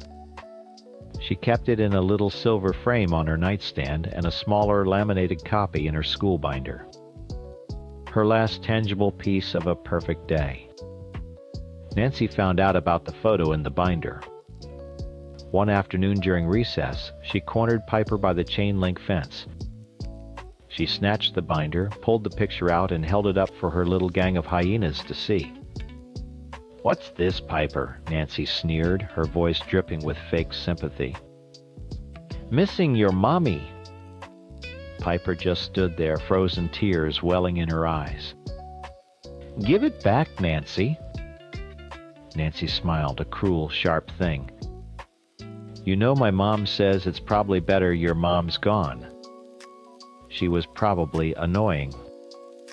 And then with deliberate, slow precision, she ripped the photo in half. Then into quarters. She threw the pieces on the muddy ground and stomped on them with her pink sneaker. Piper didn't scream. She didn't fight. She just crumpled. A teacher found her 10 minutes later kneeling in the mud trying to piece together the tiny ruined scraps of her mother's smile. That finally got Ethan's attention. He was forced to go to the school for a meeting with the principal, Piper, Nancy, and Nancy's mother. I expected fire and brimstone. I expected my brother to finally stand up and defend his daughter. What I got was the most bizarre, tone-deaf love story I've ever heard. Nancy's mom, Brenda, was apparently the picture of contrition. She was a single mom, too. She apologized profusely for her daughter's terrible, terrible behavior. She was charming and beautiful, and as Ethan would later tell me, so understanding. While a silent, hollowed-out Piper sat staring at her shoes, my brother and the mother of her tormentor were connecting. They bonded over the hardships of single parenthood. He found her sympathy for his situation intoxicating. She found his grief-stricken vulnerability attractive. I wanted to scream. The whole point of the meeting was to address the deep psychological wound Nancy had inflicted on his child. Instead, Ethan walked out of the principal's office with Brenda's phone number. Nancy got a 2-day suspension and never once said she was sorry to Piper's face. A week later, Ethan and Brenda went on a date. Piper was left with a babysitter. 2 weeks later, he was introducing Brenda to Piper as his friend. Piper just stared at her, then went to her room and closed the door. A month after that, they were officially a couple. Brenda and Nancy started coming over for dinner. The tension was so thick you could have sliced it with a butter knife. Nancy would sit there smirking at Piper across the table, while our parents pretended it was a cozy little family dinner. Piper wouldn't say a word. She'd just move her food around her plate until she was excused. "She'll come around," Ethan told me over the phone, his voice filled with a stupid, infuriating optimism. "Brenda thinks it's great," she said. "Having a sister figure will be so good for Piper. It'll help them both heal. You know, mend the rift." Mend the rift. I almost choked. A rift is what happens when you disagree on what to watch on TV. This was a canyon carved out by cruelty and grief, and he thought he could just build a flimsy rope bridge of forced family fun over it. 6 months after Nancy destroyed the last photo of Piper's mother, Ethan asked Brenda to marry him. They sat Piper down to tell her the wonderful news. They were all going to be a family. They were moving into a bigger house together. She and Nancy would share a bathroom. They'd be sisters. Sisters. Piper looked at her father, her eyes empty of everything that once made her Piper. "Okay," she said. Just that one dead word. And that was it. The deal was sealed. Ethan bulldozed right over his daughter's trauma to build a new life for himself. He moved his grieving child into a house with the unrepented monster from her nightmares, and genuinely, truly believed it was a good idea. He and Brenda were constantly pushing the girls together. "Nancy, why don't you show Piper your new video game?" "Piper, honey, go help Nancy pick out a dress for the party." It was a performance, a desperate play they were putting on for themselves, and Piper was the unwilling, silent actor. Years passed. Piper grew into a teenager who moved through her own home like a ghost. She was quiet, polite, and completely walled off from her father. She excelled in school, had a couple of close friends. Ethan and Brenda never met and spent as much time as possible out of the house. The emotional distance between her and Ethan wasn't a rift anymore. It was a dead and empty galaxy. I tried to talk to him dozens of times. He'd always shut me down. "You're being dramatic, Bella. They're teenagers. This is what they do. Brenda says we just need to give them time." Time. He thought time was the magic ingredient. He never considered that the core ingredients, respect, accountability, and apology, were missing entirely. Which brings me to tonight. My phone rings, and it's Ethan. I can hear the exhaustion and frustration in his voice before he even says hello. He launches into a rant about how Piper, now 17, is refusing to go on their annual family vacation. "I just don't get it," he sighs, the sound staticky over the line. "Brenda and I have given them everything. A beautiful home, a stable life. I really thought they'd be close by now. That they'd be real sisters." He pauses, and I can hear him take a breath, gearing up for the final clueless blow. "It's been 8 years, Bells. Nancy is a different person now. Why can't Piper just let it go?"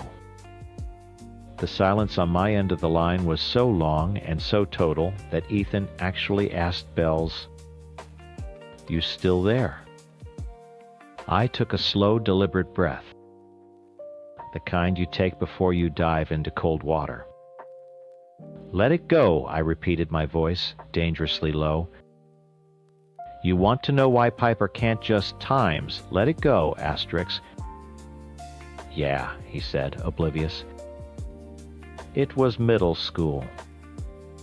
Kids do stupid things. Nancy's a good kid now.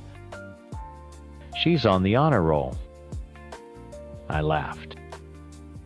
It was a sharp, ugly sound. The honor roll. Oh, thank God. For a second there I was worried she was still a sociopath, but as long as her grades are good, that must mean she magically developed a conscience. That's not fair, Bella. No, Ethan, let's talk about what's not fair. I cut him off the dam I'd been holding back for 8 years, finally bursting. It's not fair that you, a man with a doctorate, couldn't see that your 9-year-old daughter was being psychologically flayed alive. It's not fair that when she was finally pushed to the brink, you didn't defend her. You got a date. Brenda was supportive, I was alone. Piper was alone, I screamed, into the phone, standing up from my chair and starting to pace my kitchen. She was 10 feet away from you in a principal's office, a ghost in her own skin. while you flirted with the mother of the girl who had just systematically destroyed the last good memory she had of her own mother? Did you ever for 1 second think about what that looked like to her? I could hear his ragged breathing. That's not what happened. That is exactly what happened. You saw a pretty life raft and you grabbed it, not caring that you were pushing your own daughter's head underwater to do it. Did Nancy ever apologize, Ethan? Look you in the eye and say, "I'm sorry I tortured your daughter"? Did she ever once turn to Piper and say, "I'm sorry I ripped up a photo of your dead mom and stomped on it in the mud"? Silence. No, I answered for him. She never did. Because you and Brenda decided it would be better to just smooth it over. To mend the rift with ice cream and movie nights and forcing them to share a bathroom.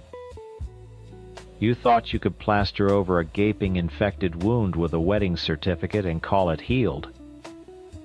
You didn't give her space. You didn't give her therapy. You gave her a live-in tormentor and called her a sister. I stopped pacing, clutching the phone so hard my knuckles were white. You can't be surprised that the seeds of resentment you planted 8 years ago have grown into a forest you can't see through. You built that house on a foundation of Piper's pain, and you're shocked that it's crumbling. She doesn't trust Nancy because Nancy is not trustworthy. She doesn't feel safe in her own home because you made it unsafe. This isn't on her, Ethan. This is all on you. The quiet on his end was different now. It was cold, brittle. So what was I supposed to do, Bella? He finally spat his voice, thick with defiance. Never date again. Let my 9-year-old daughter dictate the rest of my life. Live in a shrine to Sarah forever. Don't you dare bring Sarah into this, I warned, my voice dropping to a whisper. This was never about you not finding happiness. I wanted you to be happy. But you had a choice. You could have dated anyone. Anyone on the planet. And you chose the one person guaranteed to cause your grieving child the most pain. This isn't about her dictating your life. It's about you failing to foster a healthy family. It's about you being so desperate to not be alone that you sacrificed your own kid's well-being for it. He was quiet for a moment. I thought for a foolish second that something had actually gotten through. You know what he said, his tone shifting from defensive to dismissive. This is none of your business. You don't live here. You don't know what it's like. I know what a shattered kid looks like, Ethan. No, you don't. You're just my little sister sitting 1,000 miles away judging me, he said, the words dripping with condescension. The irony was so thick it was suffocating. He just spent 10 minutes complaining about a failed sisterhood he tried to manufacture out of thin air. And now he was using my status as his actual sister to devalue me. Fine, I said, my voice flat. You're right. I'm just your little sister. And you're just a man who smells smoke and can't figure out why. He hung up. I stood in the silence of my kitchen, the phone still pressed to my ear. My heart was pounding a furious drum against my ribs. For years I had held my tongue for the sake of a fragile peace that never really existed. Now it was all out, all broken. I lowered the phone and stared at it. I could let it end there. Let him sit in his self-imposed delusion. But my promise was never to him. It was to Sarah. A silent promise I'd made at her funeral that I would always look out for her girl. My thumb moved across the screen, my movements sharp and certain. I didn't hesitate. I pressed the call button next to Piper's name. She answered on the second ring. "Hey, Aunt Bella?" Her voice was quiet as always. "Hey, kiddo," I said, my own voice instantly softening. "You busy?" "Just homework." "What's up?" "Your dad called me." "About the vacation." A heavy sigh on her end. "Yeah." I figured he would. "Listen to me, Piper.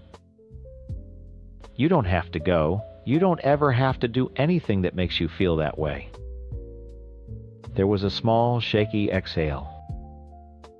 "He and Brenda are so mad." "That is not your problem," I said firmly. "That is a problem they created. I, on the other hand, have a guest room with your name on it, and a serious lack of annoying stepsisters. You could fly out here for that week. We could do whatever you want. See, museums eat junk food, binge watch terrible television. No forced family fun.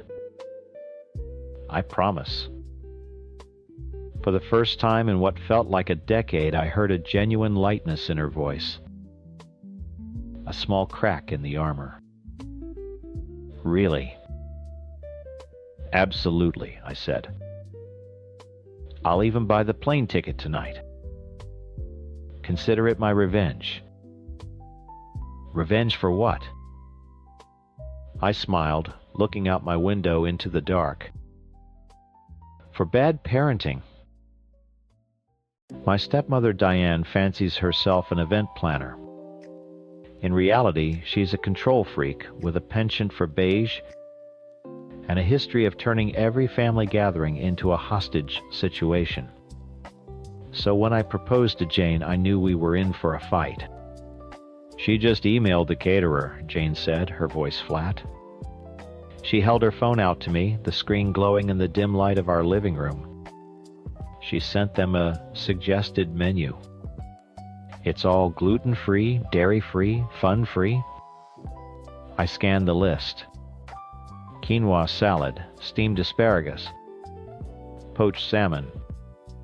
It was a menu for people who hate joy. I'll handle it. That's become my motto for the last 6 months, times I'll handle it. Asterisk. Handling it meant calling my father and explaining for the 10th time that this was our wedding, not Diane's retirement party. And my dad, bless his conflict-averse heart, would sigh and say, "Ben, you know how she is. She just wants to be involved." "Involved is one thing, Dad. Hijacking is another. Just let her have her little suggestions. It keeps the peace." Keeping the peace was my father's life mission, a goal he pursued by sacrificing everyone else's peace on the altar of Diane. Jane and I aren't complicated. We have our little family, and it's all we need. There's me, her, our 10-month-old son, Leo, and Luke. Luke is Jane's half-brother. He's 4 years old, a whirlwind of dinosaur facts and sticky fingers. His mom, Jane's stepmom, passed away 2 years ago, and his dad took off. Jane, who was only 21 at the time, stepped up and got custody. When I met her, they were a package deal. It was the best deal I ever made. That kid is my son in every way that matters. Diane, however, sees it differently. She once told my aunt that Jane had baby-trapped me with someone else's kid. The logic is baffling, but hatred doesn't need logic. To her, Luke is a symbol of a life she can't control. He's the living, breathing proof that our family was formed without her input, and she can't stand it. Her meddling escalated weekly. She tried to change our venue, claiming the rustic barn we'd booked was a splinter factory. She tried to bully Jane's mom into changing the color of the bridesmaid dresses to, you guessed it, beige. Each time I'd call my dad. Each time I'd get the same response. She means well, Ben. No, she doesn't. She told Jane that Luke looks unruly and shouldn't be in the wedding party. He's 4, Dad. He's the ring bearer. A long pause on his end. Well, you know weddings are stressful. People say things they don't mean. She meant it. The battle lines were drawn. On one side, me, Jane, and our kids. On the other, Diane and her army of flying monkeys, with my dad acting as her willing, spineless collaborator. The worst part was watching what it did to Jane. She was a rock, but even rocks erode under a constant drip of poison. I'd see her scrolling through venues on her phone late at night, a little crease of worry between her eyebrows. What if we just eloped? She whispered one night as Leo slept soundly in his crib next to our bed. And let her win. No chance, I said, pulling her close. This is our day. Our family. She doesn't get a vote. 2 weeks before the wedding, the new offensive began. Diane started circulating a different hotel block to my side of the family, one closer to her favorite salon. Then she called my best man, my oldest friend, to suggest he plan a more sophisticated bachelor party for me instead of the camping trip we'd had planned since we were teenagers. She's trying to divide and conquer, Jane said, pacing the kitchen while Luke chased our cat around the table. She's creating her own version of the wedding and hoping people show up to that one instead. I finally lost it. I called my dad, my voice tight with a rage I'd been swallowing for months. You have to get her under control. This stops now. Benjamin, your tone is completely unnecessary. My tone. She's actively sabotaging our wedding. She's hurting Jane. She's insulting my son. Now, hold on, he said, his voice dropping into that placating murmur I hated. She's just passionate. She feels left out. If you'd just given her one little thing to be in charge of, the one little thing she wants is control of everything, including our kids. And that's not on the table. It will never be on the table. Are we clear? He huffed. Fine. I'll talk to her. It was the same empty promise he always made. A verbal pat on the head to shut me up. But for a few days there was silence. A fragile, unnerving peace. We had our final tux fitting, picked up the rings, and went over the seating chart. For a moment it felt like we might actually make it. Then, Friday afternoon, our babysitter called. Her daughter had a sudden fever, a nasty one. She was apologetic, but she couldn't come. And we couldn't cancel. It was our final meeting with the officiant, the last thing on our checklist. My mom's in Ohio until tomorrow, Jane said, chewing on her thumbnail. Your aunt is at work. We ran through the list. Friends, neighbors. No one was available on such short notice. My stomach sank as I realized there was only one option left. No, Jane said immediately, reading my face. Ben, no. Not after everything. It would just be for 2 hours, I pleaded already, hating myself. Leo will be napping most of the time, and Luke can just watch his cartoons. I'll call him. I'll make it crystal clear that Diane is not to come over. Under any circumstances. He owes us this. He owes times me times this. Jane looked from me to Luke, who was happily building a lopsided tower of blocks. Her eyes were filled with a deep primal mistrust that I should have listened to. But I was tired. I was desperate. I just wanted this one last thing to be easy. Please, Janie. It'll be fine, I promise. She finally gave a reluctant nod, the doubt still etched on her face.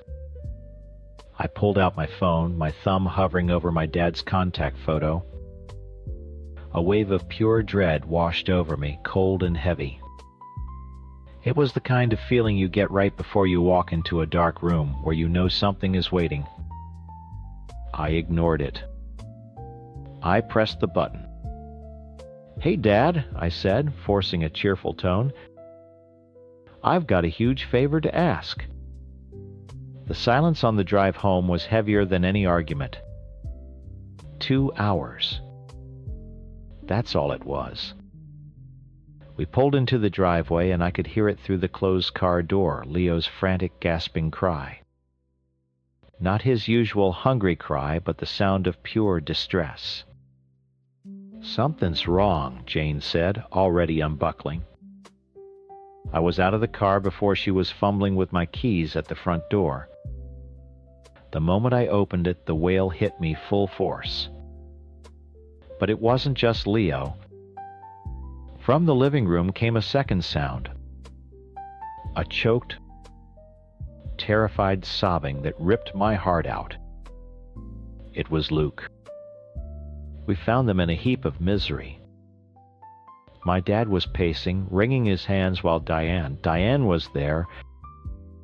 Her face, a mask of pinched fury, stood over the playpen where Leo was screaming himself red. Luke was huddled on the couch, knees to his chest, his face buried in a cushion. "What the hell is going on?" I demanded. "I told you she wasn't to come over."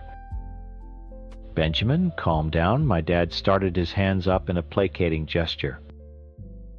There was a little disagreement. Jane ignored them completely. She swept past them straight to Luke.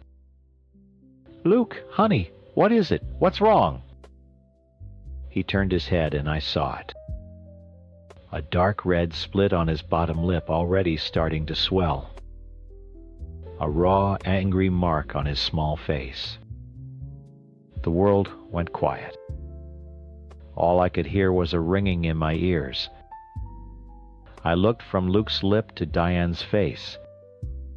She wouldn't meet my eyes. "What did you do?" My voice was dangerously low. "He was being a monster," she snapped, her voice shrill. "He got overexcited about the wedding, throwing pillows, and I had to get him to calm down." "Get him to calm down." Jane's voice was pure ice. She was cradling Luke's head, her thumb stroking his hair. "His lip is bleeding." "He fell," my dad mumbled. "He was jumping on the couch and he fell." "Liar," I said, looking straight at him. The word hung in the air, ugly and absolute. I turned back to Diane. "You hit him." "Don't be ridiculous," she scoffed. "I would never." "She called me not family," Luke whispered into Jane's shoulder, his little body trembling. She said, "I can't be the ring bearer." Rage, cold and clean, flooded my veins. It was so clarifying. All the months of placating, of handling it, burned away in an instant. There was no more gray area. There was only my son, hurt and terrified, and the monster who did it. "Get out," I said to Diane. She opened her mouth to argue, but the look on my face must have stopped her. "Get out of my house, now!" I took a step toward her, and for the first time in her life I saw genuine fear in her eyes. She grabbed her purse and scurried out the door. Then I turned to my father. He looked pathetic, deflated. "Ben, she didn't mean it. She just has a temper." And you just let it happen. I finished for him. You stood here and let her hurt a 4-year-old child. My son, get out, Dad. And don't come back. He flinched as if I'd slapped him. You don't mean that. I have never meant anything more in my life. You are not welcome here. He left, closing the door softly behind him, the sound of it an admission of his own cowardice. The house was suddenly quiet, save for our children's ragged breaths. Jane was murmuring to Luke, wiping his tears, while I finally went and lifted Leo from his pen, his small body hot and damp against my chest. We held our kids. We just held them. After a few minutes, Jane looked up at me, her eyes glistening. "The nanny cam," she whispered. I'd forgotten all about it. The little camera we kept on the mantelpiece to check on the kids. I pulled out my phone, my hands shaking as I opened the app and rewound the footage to an hour ago. We didn't watch. We listened. First, Diane's voice, saccharine and false. Then Luke's excited chatter about his special job as the ring bearer. Then Diane's tone shifted. Asterisk. That's not your job. You're not real family. You're just a problem your sister got stuck with. Asterisk. Luke's confused, hurt little voice. Asterisk. Yes, I am. Ben's my dad. Asterisk. Asterisk. He is not your father, times a shriek. Then a smacking sound, sharp and sickening, followed instantly by Luke's agonized cry. I closed the app. Jane was openly weeping now, a silent, furious grief. I saved the video file to my phone and then to the cloud. There was no question. There was no debate. We're going to the pediatrician in the morning, I said, my voice hard as stone, to get his lip documented. Then we're going to the police. The doctor was gentle, his face a careful professional blank as he examined Luke's mouth and took pictures. It's a good thing you brought him in, he said, handing Luke a sticker. Having a record of this is important. From there, we drove to the police station. It felt surreal sitting in a sterile room explaining to a tired-looking officer why my stepmother had assaulted my son. I played him the audio from my phone. I saw the officer's expression harden. He took our statement, a copy of the video file, and the pediatrician's report. You've done the right thing, he said. A detective will be in touch. We walked out into the sunlight, feeling hollowed out but certain. When we got home, my phone rang. It was my father. I just got a call from Diane. She was visited by a police officer. What in God's name did you do, Benjamin? His voice wasn't concerned. It was accusatory. I reported a crime, I said flatly. Child abuse. Child abuse. For God's sake, she tapped him on the mouth. You're tearing this family apart over a spoiled brat's tantrum.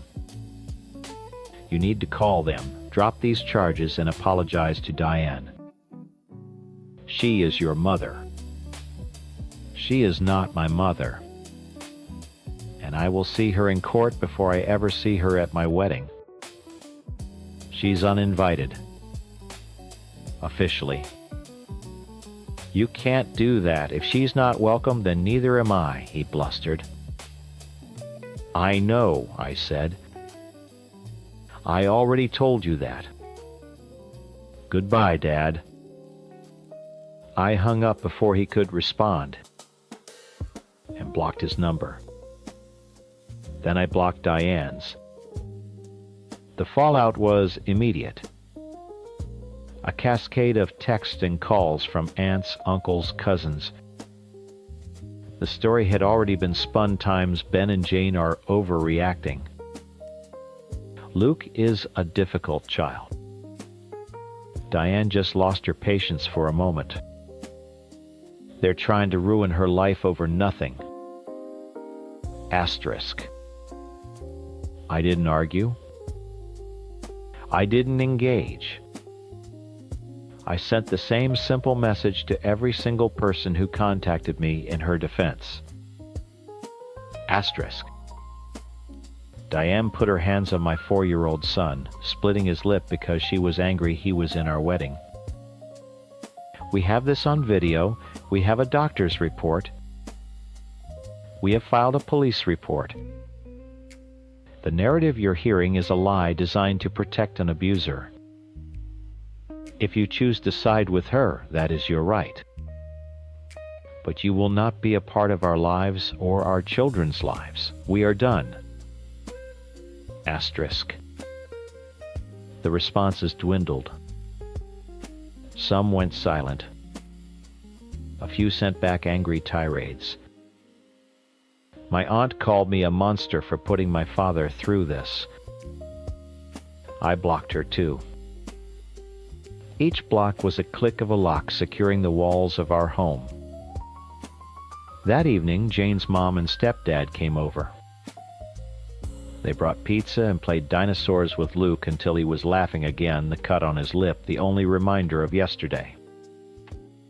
Later, after the kids were asleep, Jane and I sat on the porch. The guest list for the wedding was now about 30 people lighter.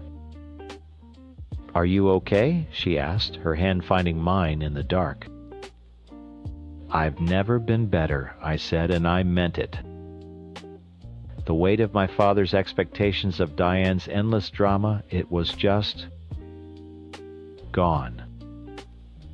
We lost a lot of people today. "No," she said, squeezing my hand. "We didn't lose anything. We just trimmed the fat." I looked at her, at the fierce, protective love in her eyes, and knew she was right. Our wedding wasn't going to be the big beige-colored affair Diane had wanted. It was going to be smaller, quieter. But it was going to be ours. And everyone there would be there because they loved our family, all of it. Unconditionally. Rachel found God the same way most people find their car keys, right when she needed something. In her case, she needed to get her 7-year-old son Leo into street. Jude's the fancy private Catholic school with the ivy-covered walls and the tuition that cost more than my mortgage. "I'm converting," she announced one Tuesday morning, leaning against the counter in the break room while I tried to coax our ancient Keurig back to life. I blinked at her. "Converting to what?" "Catholicism, obviously." She said it with the same casual air someone might use to announce they were trying oat milk. "We're getting Leo baptized. Mark's doing the classes with me. It's a whole thing."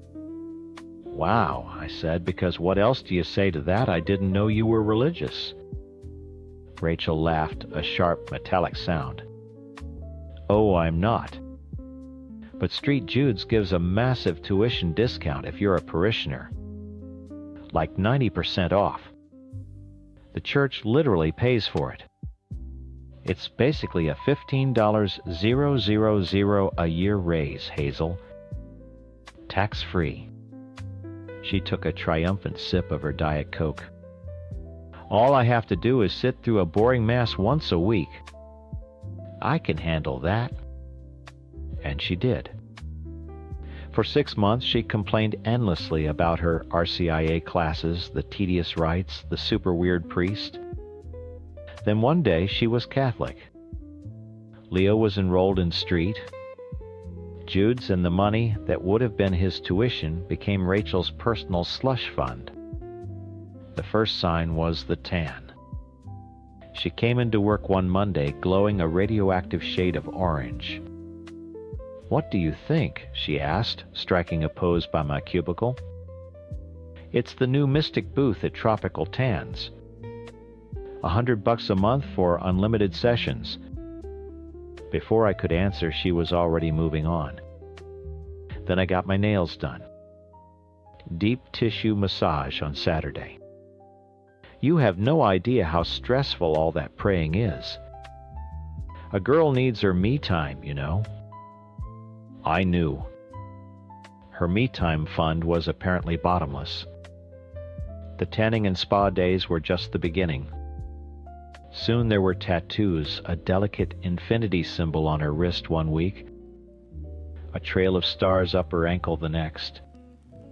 There were shopping sprees for clothes she'd wear once and then complain about. She'd scroll through her bank app at her desk, loudly declaring how much she'd saved by scamming the diocese. The worst part was, she did it all while complaining about her husband Mark.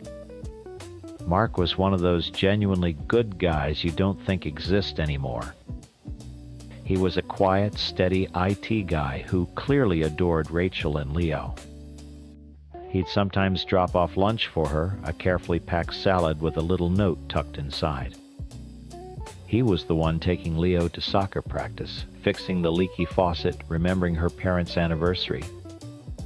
From my desk, I could sometimes hear her on the phone with him, her voice dripping with condescension.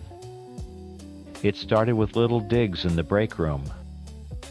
"Ugh, Mark packed me a turkey sandwich again," she'd sigh, holding the Ziploc bag like it was a biohazard. "He knows I hate turkey. It's like he doesn't listen to a word I say." The complaints escalated with her spending. "I'm just so bored," she'd whine, kicking off her new $300 shoes under her desk. "Mark just wants to stay home and watch documentaries on weekends. I want to go out live a little. I feel like I'm a Porsche and he's a sensible sedan." "A sensible sedan is reliable," I muttered once, not meaning for her to hear. "Reliable is boring," she snapped back, her eyes narrowing. She made it her mission to humiliate him. She'd call him during work hours and put him on speakerphone to berate him about some imagined slight. "No, Mark, I told you to get the organic free-range chicken. Is that so hard? Do I have to do everything myself?" The whole office could hear his quiet, apologetic voice on the other end. It was excruciating. We all sat there, pretending to be absorbed in our spreadsheets while Rachel systematically dismantled the man who was funding her lifestyle. He paid the mortgage, the car payments, the bills. Her salary and the divine tuition savings went straight to her vanities. The tipping point arrived on a Wednesday. She marched into the office, her face a mask of fury, and slammed her purse on her desk. "I've had it," she announced to the room at large. "I am done settling." She spent the entire morning on her phone, furiously typing. Around noon she swiveled in her chair and beckoned me over, a strange, triumphant gleam in her eyes. I reluctantly walked to her desk. "Look," she whispered, shoving her phone in my face. It was a dating profile. A man with slick-back hair and a smile that didn't reach his eyes was posing in front of a rented-looking luxury car. His name was Jean-Pierre. "He's from Montreal," Rachel breathed, her voice filled with a reverence she never used when speaking about God or her husband. "He's in finance. He thinks I'm a graphic designer for a major corporation, not this Catholic charity case."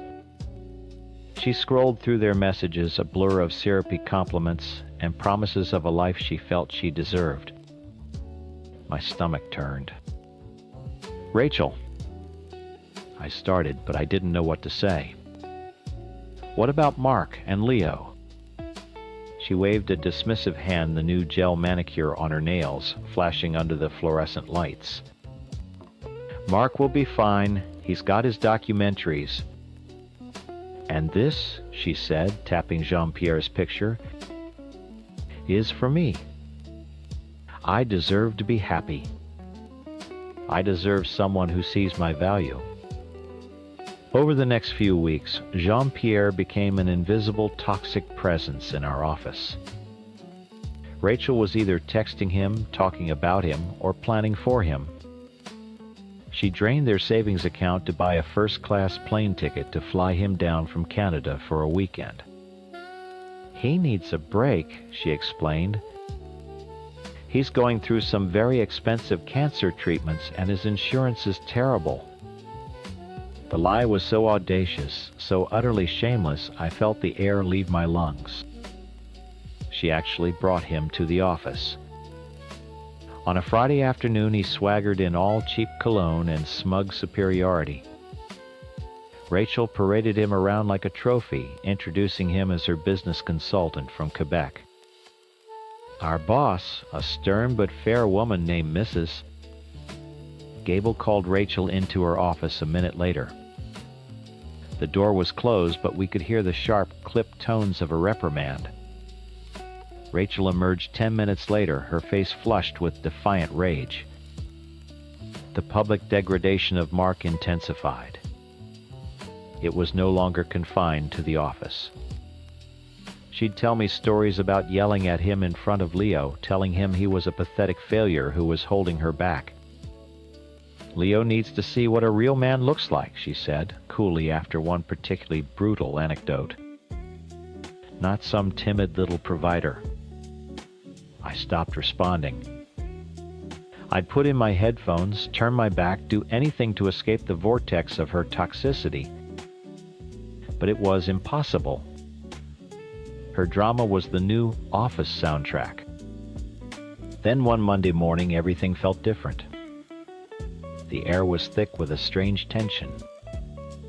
Rachel was uncharacteristically quiet, shooting venomous glares at her phone. Mark had apparently been asking questions about the bank accounts. "He's being so controlling," she seethed to me by the printer. "It's my money. I earned it." I just stared at her. The quiet lasted until just after lunch. I was neck-deep in a brochure design when I heard the front door of the office open. I didn't look up, assuming it was a delivery. But then a shadow fell over my desk. It was Mark. I had only seen him a handful of times, always with a kind smile and a gentle demeanor. Today there was no smile. His face was pale, his jaw set like concrete. He held a thick manila envelope in his hand, and his eyes weren't looking at me. They were locked on Rachel's desk at the other end of the room. He walked past me without a word, his steps heavy and deliberate, each one echoing in the sudden dead silence of the office. Rachel didn't seem to notice him at first. She was too busy stabbing at her phone, her face pinched in a scowl. He stopped directly in front of her desk.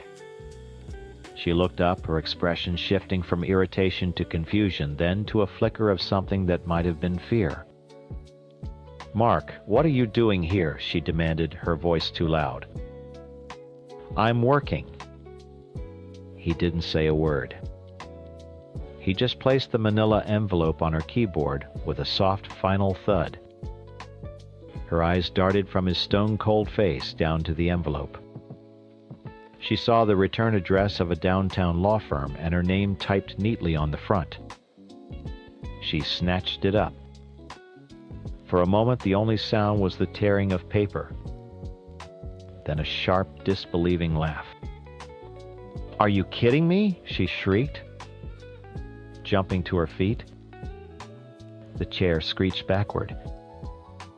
"You're divorcing times me, asterisk." Every head in the office was up now, all pretense of work gone.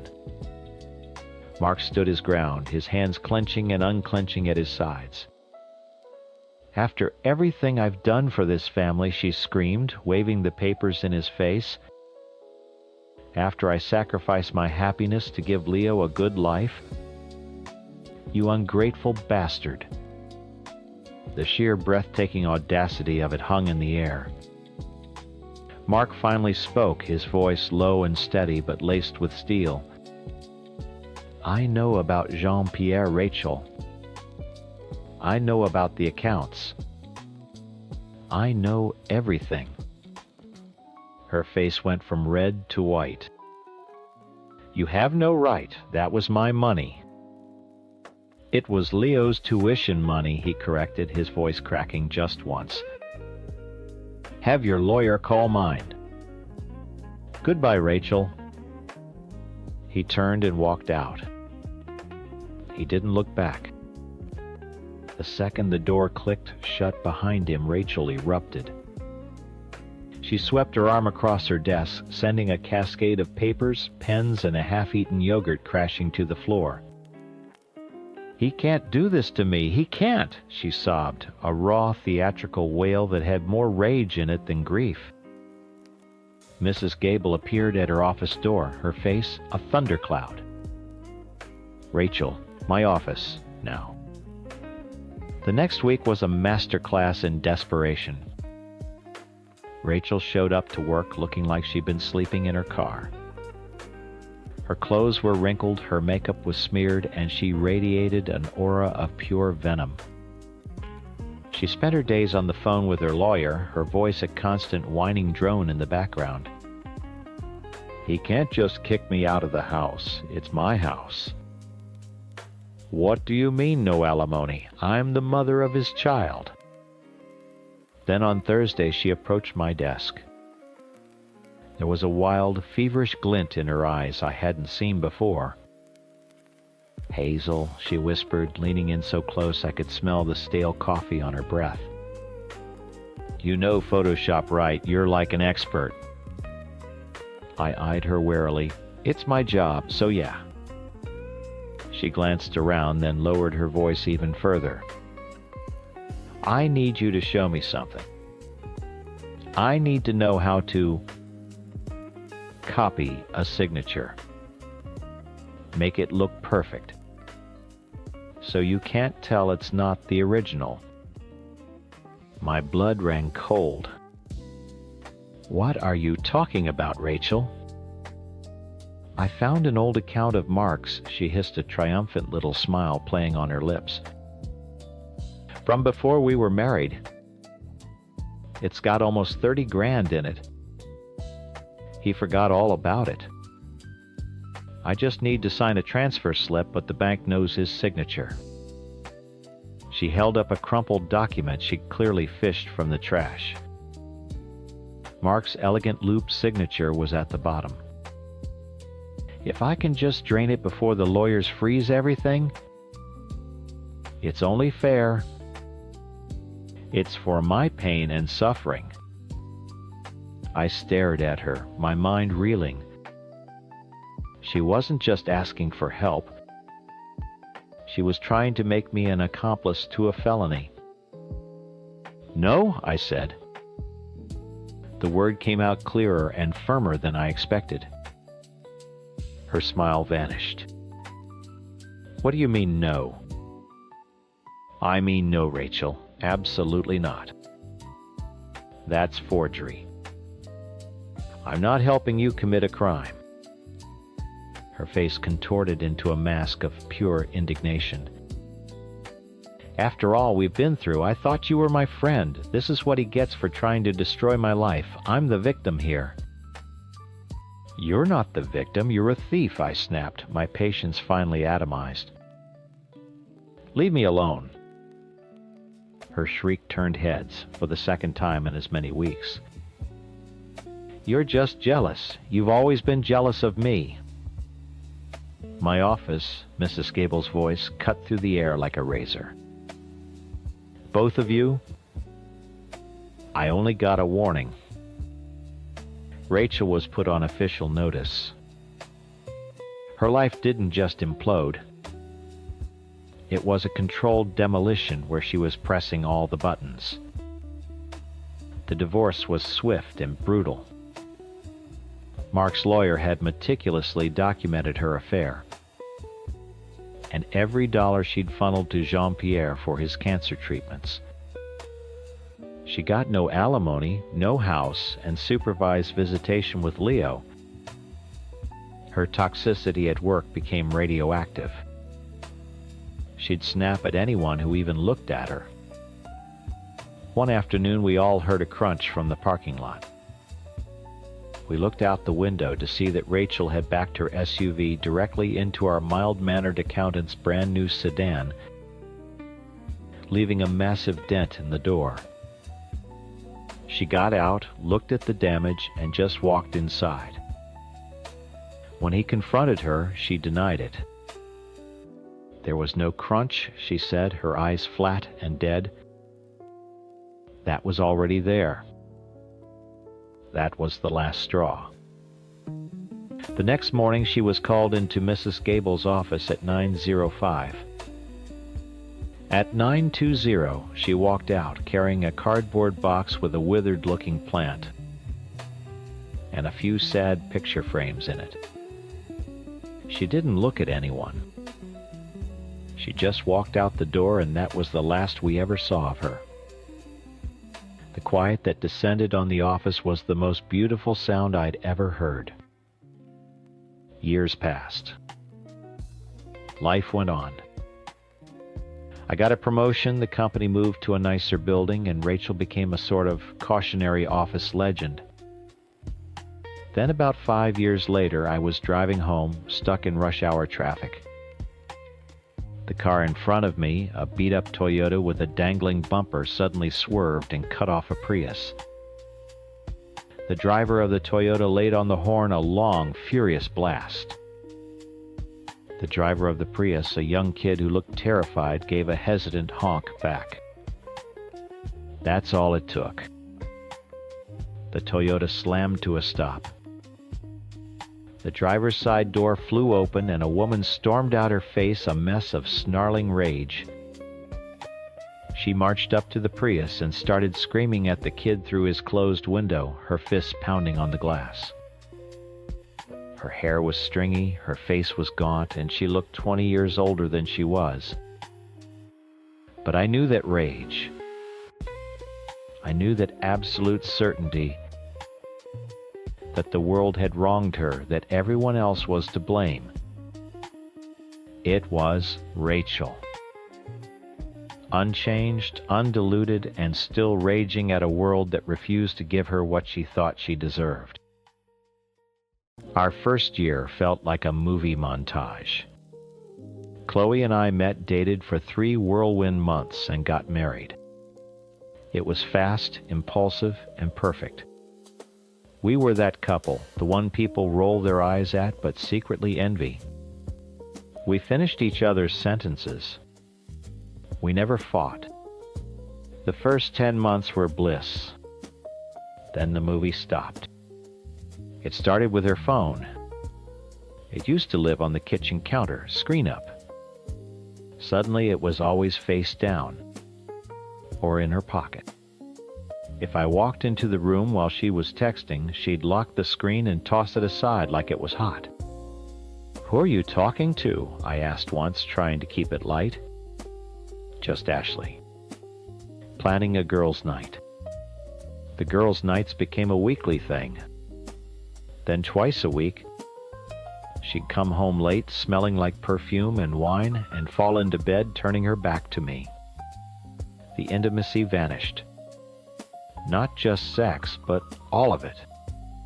The casual touches, the hand-holding, the way she'd lean her head on my shoulder while we watched TV. Gone. Replaced by a 1-foot buffer zone in our own bed. After a month of this, I couldn't take the silence anymore. I found her in the kitchen, scrolling on that damned phone. "Chloe, we need to talk." She didn't look up. "About what?" "About us. You seem distant. Is everything okay?" She finally locked her phone and looked at me, her eyes flat. "I'm fine, Richard. Just tired. Work has been crazy." "It's more than that," I pushed. "You're out all the time. We don't talk, we don't touch. It feels like you're pulling away from me." Her face hardened. "Oh my God, are you seriously doing this? I have one drink with my friends and suddenly I'm a bad wife? Maybe I'm distant because you're suffocating me? You're being insecure." The words hit me like a slap. Insecure. Suffocating. She twisted my concern into an accusation. She was good at that. So I did what she wanted. I backed off. I stopped asking where she was going. I stopped trying to initiate anything in bed. I became a ghost in my own house. And in that cold, quiet space, a plan started to form. If she wasn't going to tell me the truth, I was going to find it myself. The opportunity came on a Tuesday, another girls' night. She showered, put on a dress I hadn't seen before, and gave me a sterile peck on the cheek before leaving. The moment her car pulled out of the driveway, I went to work. Her laptop was first. Nothing. Clean browser history, generic emails. It was almost too clean. Her main phone was on the nightstand, a decoy. I already knew the passcode, or thought I did. It didn't work. She'd changed it. Fine. I wasn't expecting it to be that easy. I moved on to the places you hide things. Her underwear drawer, the back of her closet, under the mattress. Nothing. For a second, I almost gave up. Maybe she was right. Maybe I was just an insecure, paranoid husband. Then I thought about her car. I grabbed the keys from the hook by the door and went into the garage. I started with the glove compartment. Just old insurance papers and napkins. Center console empty. I checked under the seats and the side door pockets. Still nothing. My last hope was the trunk. I popped it open. It was mostly empty, just a yoga mat and a reusable grocery bag. I lifted the floor panel to get to the spare tire. And there it was. Tucked beside the tire iron, wrapped in a microfiber cloth, was a second iPhone. My heart hammered against my ribs, a sick, heavy beat. I brought it inside and sat down at the kitchen table, the phone feeling like a bomb in my hands. It wasn't password protected. She was confident in her hiding spot. I pressed the home button and the screen lit up. Her background was a smiling selfie. Not with me. With him. Jared. My friend Jared. The guy who'd helped me move the couch into this very house. The guy whose fiancée Emily had been over for dinner with Chloe and me just 2 months ago. I opened the messages. My stomach dropped. It wasn't a recent fling. The text went back a full year. A full fucking year. To just weeks after our wedding. There were hundreds of them. Thousands. Explicit plans, pet names, I love yous. They complained about me, about Emily. They talked about their future. Then I opened the photos. Pictures of them in hotel rooms. Pictures of them at a park I didn't recognize. A picture of my wife wearing nothing but the necklace I gave her for our 6-month anniversary, smiling at a man who wasn't her husband. Something inside me snapped. The hurt, the sadness, it all burned away and left something cold and hard in its place. There was no screaming, no throwing things, just a terrifying, silent clarity. This marriage was over. But it wasn't going to end with a whimper. It was going to end with a bang. I spent the next 4 hours working with methodical fury. I connected the burner phone to my laptop and one by one I downloaded every photo. I took screenshots of every single incriminating text message starting from the very beginning. I printed everything in full color. Page after page slid out of the printer, stacking up on my desk. A monument to her betrayal. When I was done, the stack of paper was 3 inches thick.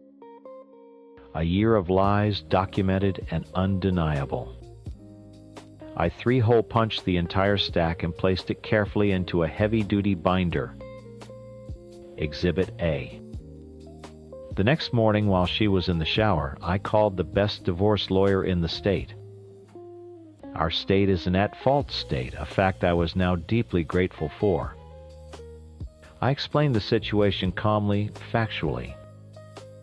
I told him about the phone, the binder. He whistled softly through the phone.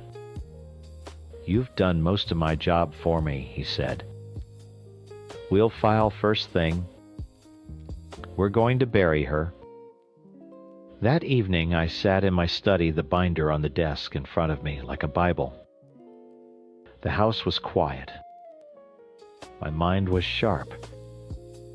The rage was gone, replaced by an icy resolve. I picked up my phone, my thumb hovering over her contact photo, a smiling picture of us from our honeymoon. I deleted it. Then I typed, "No questions. No accusations. Just 5 simple words. I need you to come home now." She didn't text back. She called. Twice. I let both go to voicemail. Let her wonder. Let her panic start to bubble on the drive home from her lover's house. 20 minutes later, headlights sliced across the living room wall. I heard the garage door grind shut, then the click of her key in the kitchen door. "Rich, what the hell was that text? You scared me." Her voice was sharp with annoyance, not concern. I was sitting in the dark at the dining room table. I just flicked on the lamp beside me. She flinched at the sudden light. The heavy binder sat squarely in front of me. "What is this? Are you working?" she asked, dropping her purse on the counter. "You couldn't have just waited until I got home." "Where were you, Chloe?" My voice was flat. "Empty?" She sighed, a dramatic put-upon sound. "I was with Ashley. I told you that. We went for drinks after her yoga class." "My God, are you starting this again?" "No." "Good. Because I'm really not in the mood for your insecurity tonight." She walked towards me, her expression softening into a practiced, placating smile. The one she used when she wanted something. "Let's just go to bed, baby. We can talk in the morning." "We're going to talk now," I said, not moving. "And you're going to stop lying." Her face hardened instantly. The mask was off. "Excuse me, who the hell do you think you're talking to? I'm tired of this. I'm tired of you accusing me, suffocating me." I cut her off by sliding the binder across the polished wood of the table. It stopped an inch from her hand. The cover was blank. She looked from it to my face, confused. "Open it." She hesitated, then flipped open the cover. The first page was a screenshot. A text from Jared to her dated 11 months ago. Asterisk. "Can't stop thinking about last night. You're intoxicating. Asterisk." Her breath hitched. She slammed it shut. "What is this? Did you go through my phone?" She hissed, her eyes wild with panic. "Which one?" I asked calmly. She stared at me, her face draining of all color. I watched the gears turning, the lies crumbling, the realization hitting her like a physical blow. She didn't say another word.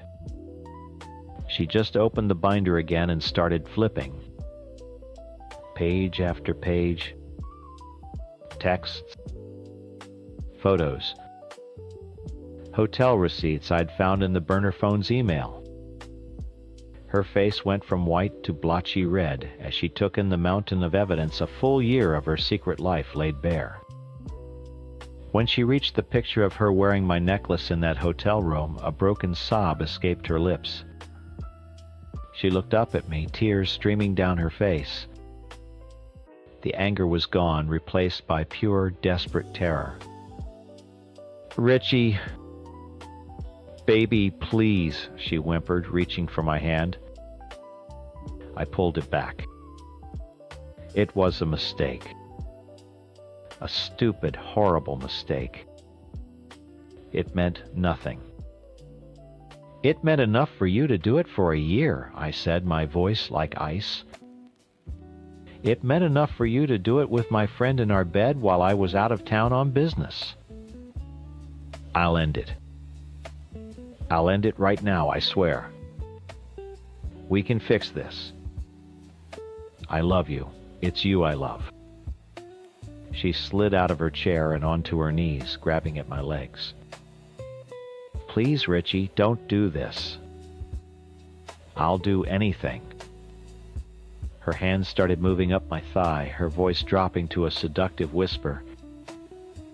"Anything you want." I stood up so fast her hands fell away.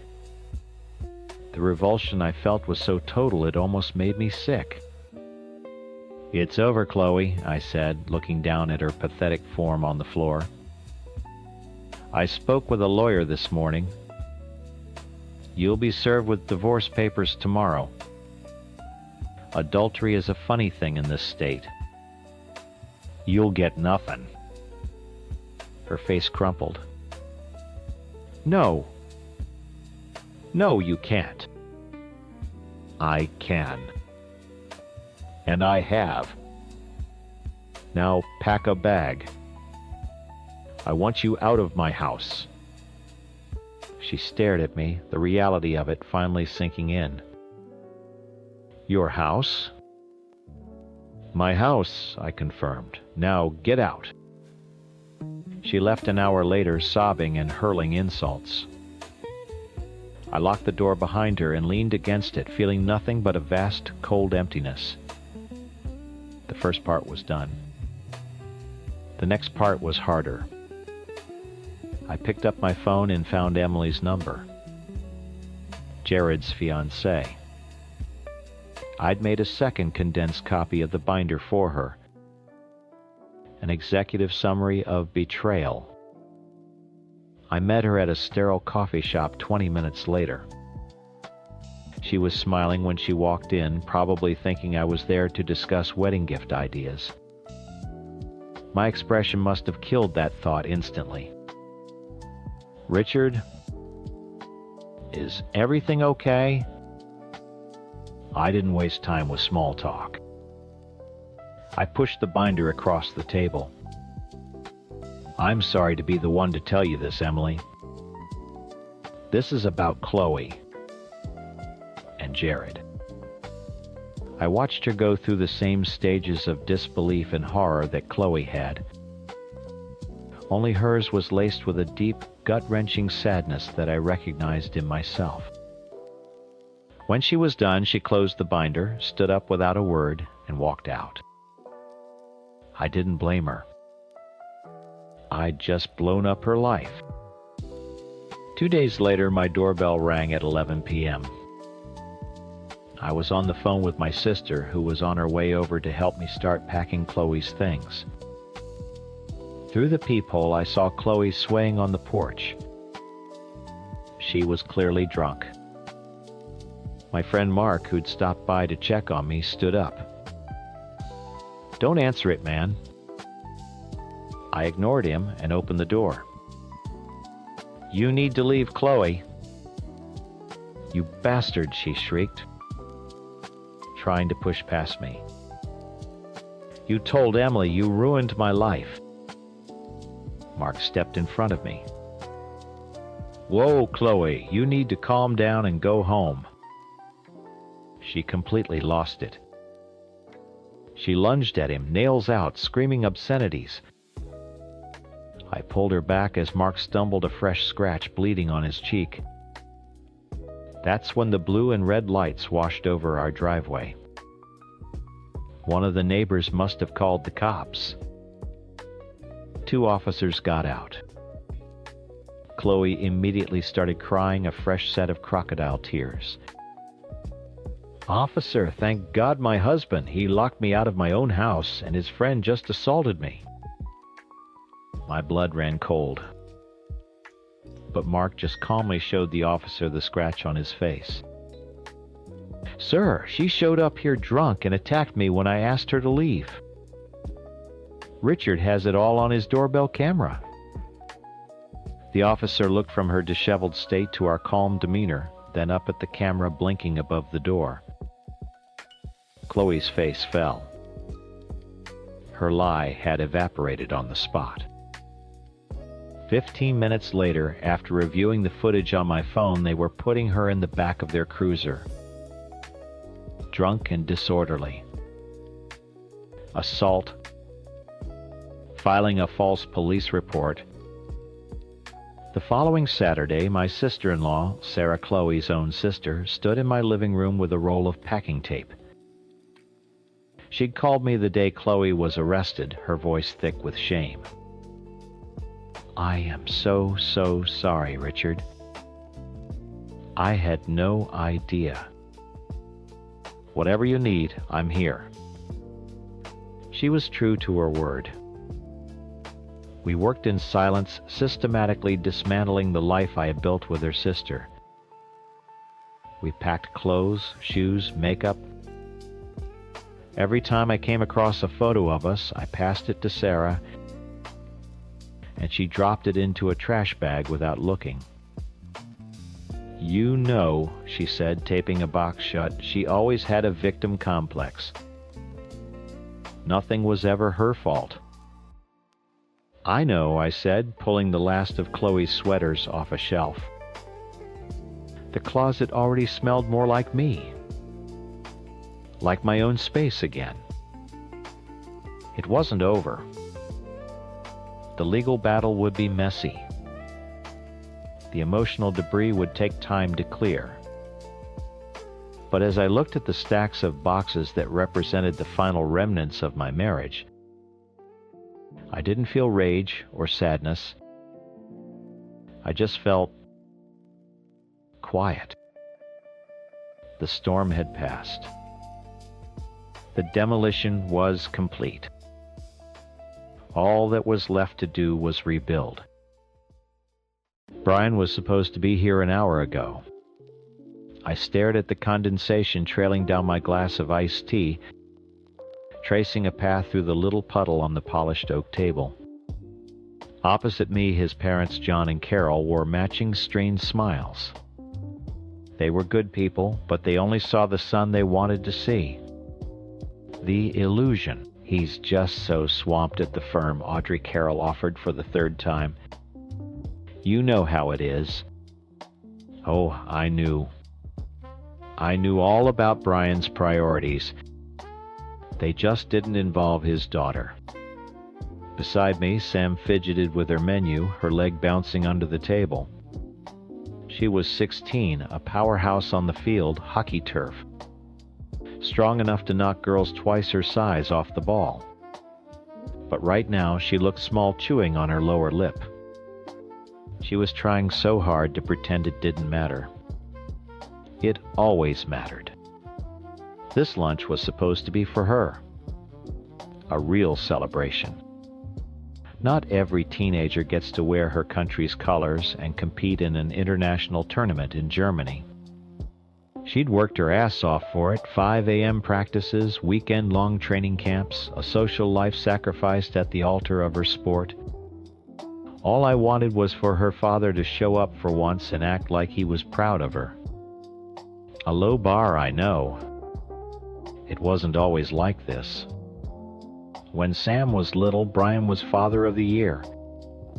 He coached her t-ball team, built elaborate pillow forts, and never missed a bedtime story.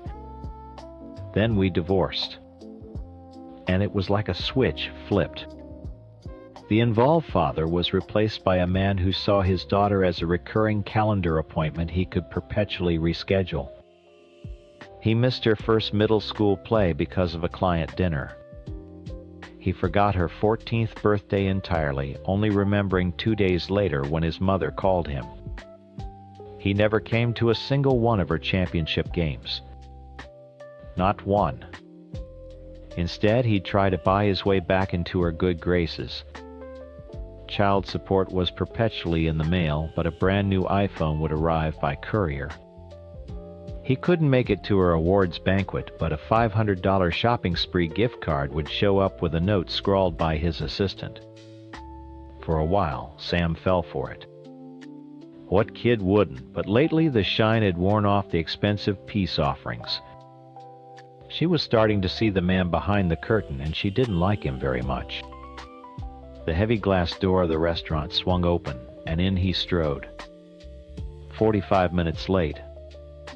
Brian looked like he'd just stepped out of a magazine.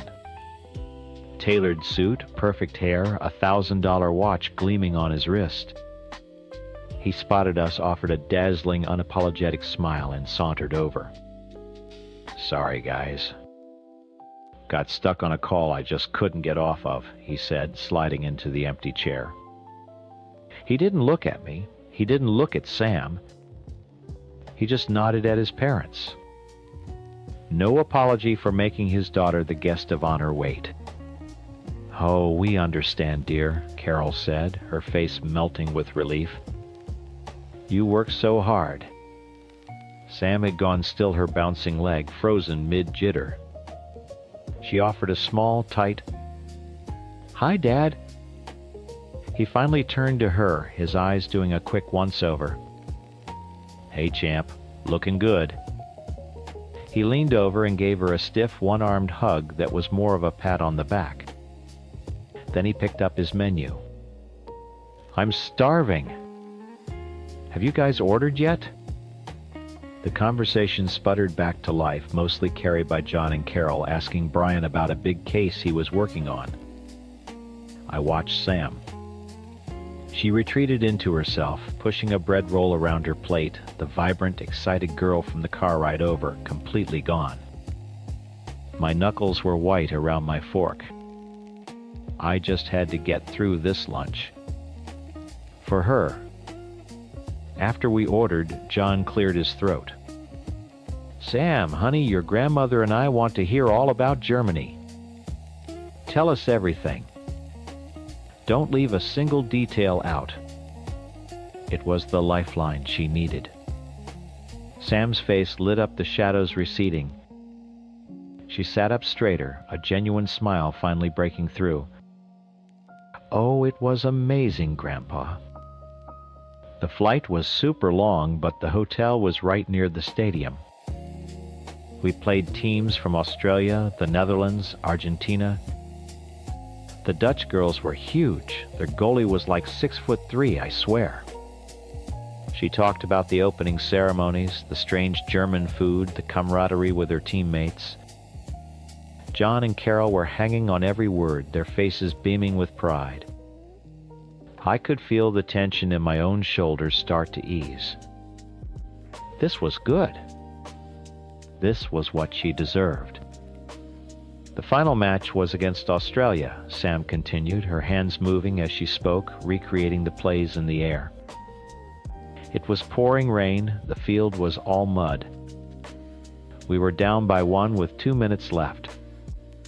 My friend Maddie passed me the ball from the wing. I dodged their center back. She totally tried to trip me, and I took the shot from the top of the circle. She paused, her eyes wide with a memory. It went right into the top corner of the net. The sound was incredible. We tied the game. We ended up winning in a shootout. "That's our girl," John boomed, slapping the table lightly. "A national hero." "We are just so proud of you, sweetheart," Carol cooed, reaching across to pat Sam's hand. Sam was glowing, soaking it all in. She looked happier than I'd seen her in months. She glanced at her father, a hopeful, expectant look on her face, waiting for him to finally say something, to finally see her. Brian had been scrolling through his phone for the last 5 minutes, barely feigning interest. He looked up, a bored expression on his face, and let out a small, dismissive scoff. He lowered his phone and met her gaze. "So, you went all the way to Germany to score one goal, is that it?" The words hung in the air, heavy and sharp as shattered glass. Sam's face crumpled. The radiant glow from moments before was gone, snuffed out like a candle in a sudden draft. A single tear traced a path down her cheek, then another. She pushed her chair back, the legs scraping violently against the floor. I have to go to the bathroom," she choked out, her voice a fractured whisper. She fled, weaving through the tables with her head down, one hand clamped over her mouth. I stood up my own chair, screeching in protest. "Brian," I said, my voice dangerously low. He just shrugged, picking up his water glass. I ignored him, ignored the stunned faces of his parents, and followed my daughter. I found her leaning against the cool marble of the bathroom counter, her shoulders shaking with silent, racking sobs. "Honey." I wrapped my arms around her. "He's not worth it. He's not worth one of these tears." "Why does he hate me?" She sobbed into my shoulder, the words muffled by my sweater. "Why isn't he ever proud of me?" "Oh, baby, no. This isn't about you." "This has never been about you," I murmured, stroking her hair. "This is about him. He's a small, broken man, and he can't stand to see you shine so brightly." I pulled back, holding her face in my hands and wiping her cheeks with my thumbs. "I am so proud of you, it hurts.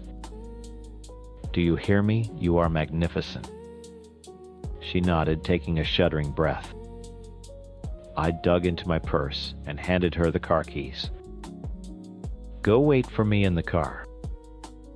Put on your music. As loud as you want. I'll be out in 5 minutes." She gave me a watery, grateful look and slipped out. When I returned to the table, my blood was a low, simmering boil. Brian was in the middle of a sentence, gesturing with a breadstick. "She's just too sensitive, Mom. The world is tough. I'm trying to prepare her for it." "Prepare her," I said, stopping behind my chair. My voice didn't sound like my own. It was cold, hard, and utterly devoid of the patience I had cultivated for a decade. "You wouldn't know how to prepare her for a pop quiz, let alone the world." John cleared his throat. "Audrey, let's not make a scene." "A scene?" I laughed, a sharp, ugly sound. "Oh, we are long past that. You want to talk about a scene? Let's talk about the scene at her 8th grade play, when her father's seat was empty. Or the scene at her 14th birthday party, when she kept looking at the door, waiting for a man who didn't even remember what day it was. What about the championship game, Brian? Was it a client dinner that day, or was it a golf game? I forget." Brian's face turned a blotchy red. "That's not fair. I'm busy. I provide for her." "Provide," I shot back, my voice rising. "You think those child support checks that are always 3 months late are providing? You think sending a $500 gift card via your assistant makes you a father? You are not a father. You are a sperm donor with a good line of credit. You haven't been a dad since the day our divorce papers were signed. Carol gasped, her hand flying to her chest. Audrey? I turned to her, my anger softening into a pity that was almost as cruel. You have no idea, Carol. None. You see the checks he writes for your anniversary. You hear about the big cases. You don't see him cancel on his daughter for the third time in a row via text. You don't have to hold her while she cries because he forgot to pick her up from practice again. You see the illusion. I live with the reality. I fixed my eyes back on Brian. He looked cornered, a bully who'd finally been punched back. That one goal she scored, I said, my voice dropping again each word. A poisoned dart. She scored it with a sprained ankle she got in the semifinals because she refused to quit. She played through pain that would have sent you to the emergency room. She is tough. She is resilient. And she learned it all without you. In fact, she learned it in spite of you. I leaned forward, my knuckles white on the back of the chair. And the saddest part, Brian, is that she's finally starting to see it. The gifts don't work anymore. The empty promises are just pathetic. Soon she's not even going to bother looking at the door for you. She is going to cut you out of her life, and you will have absolutely no one to blame but yourself. He snapped. He threw his napkin onto his half-eaten steak. You're insane, he hissed, standing up so fast his chair nearly toppled. You've been poisoning her against me for years. You're a vindictive bitch, Audrey. He stormed away, pushing past the waiter and shoving the restaurant door open with such force that it slammed against the outer wall. The entire dining room fell silent, all eyes on our table. The quiet that followed was deafening. John stared at the tablecloth, his face ashen. Carol looked at me, her eyes filled with a mixture of horror and dawning unwelcome comprehension. I took a deep breath, the adrenaline starting to recede, leaving a hollow ache in its place. I reached into my purse, pulled out 3 $50 bills and placed them on the table. This should cover us, I said quietly.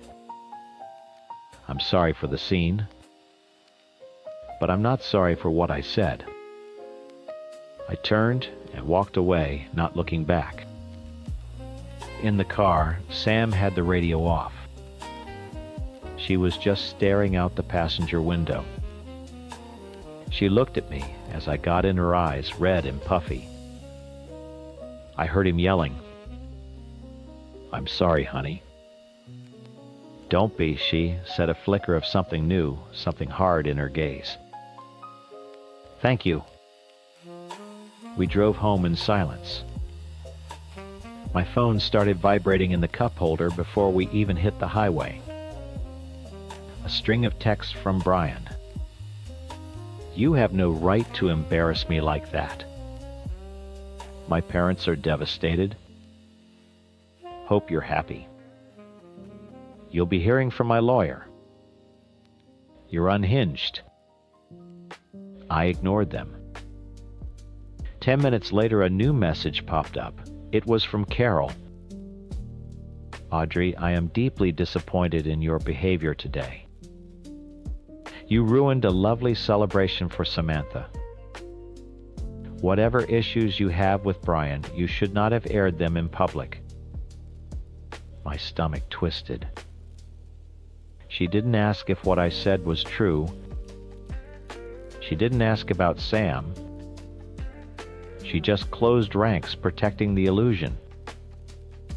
When I got home, I called my own mother, desperate for a voice of reason, for someone to tell me I'd done the right thing. Oh, honey, she said, her sigh heavy with disapproval.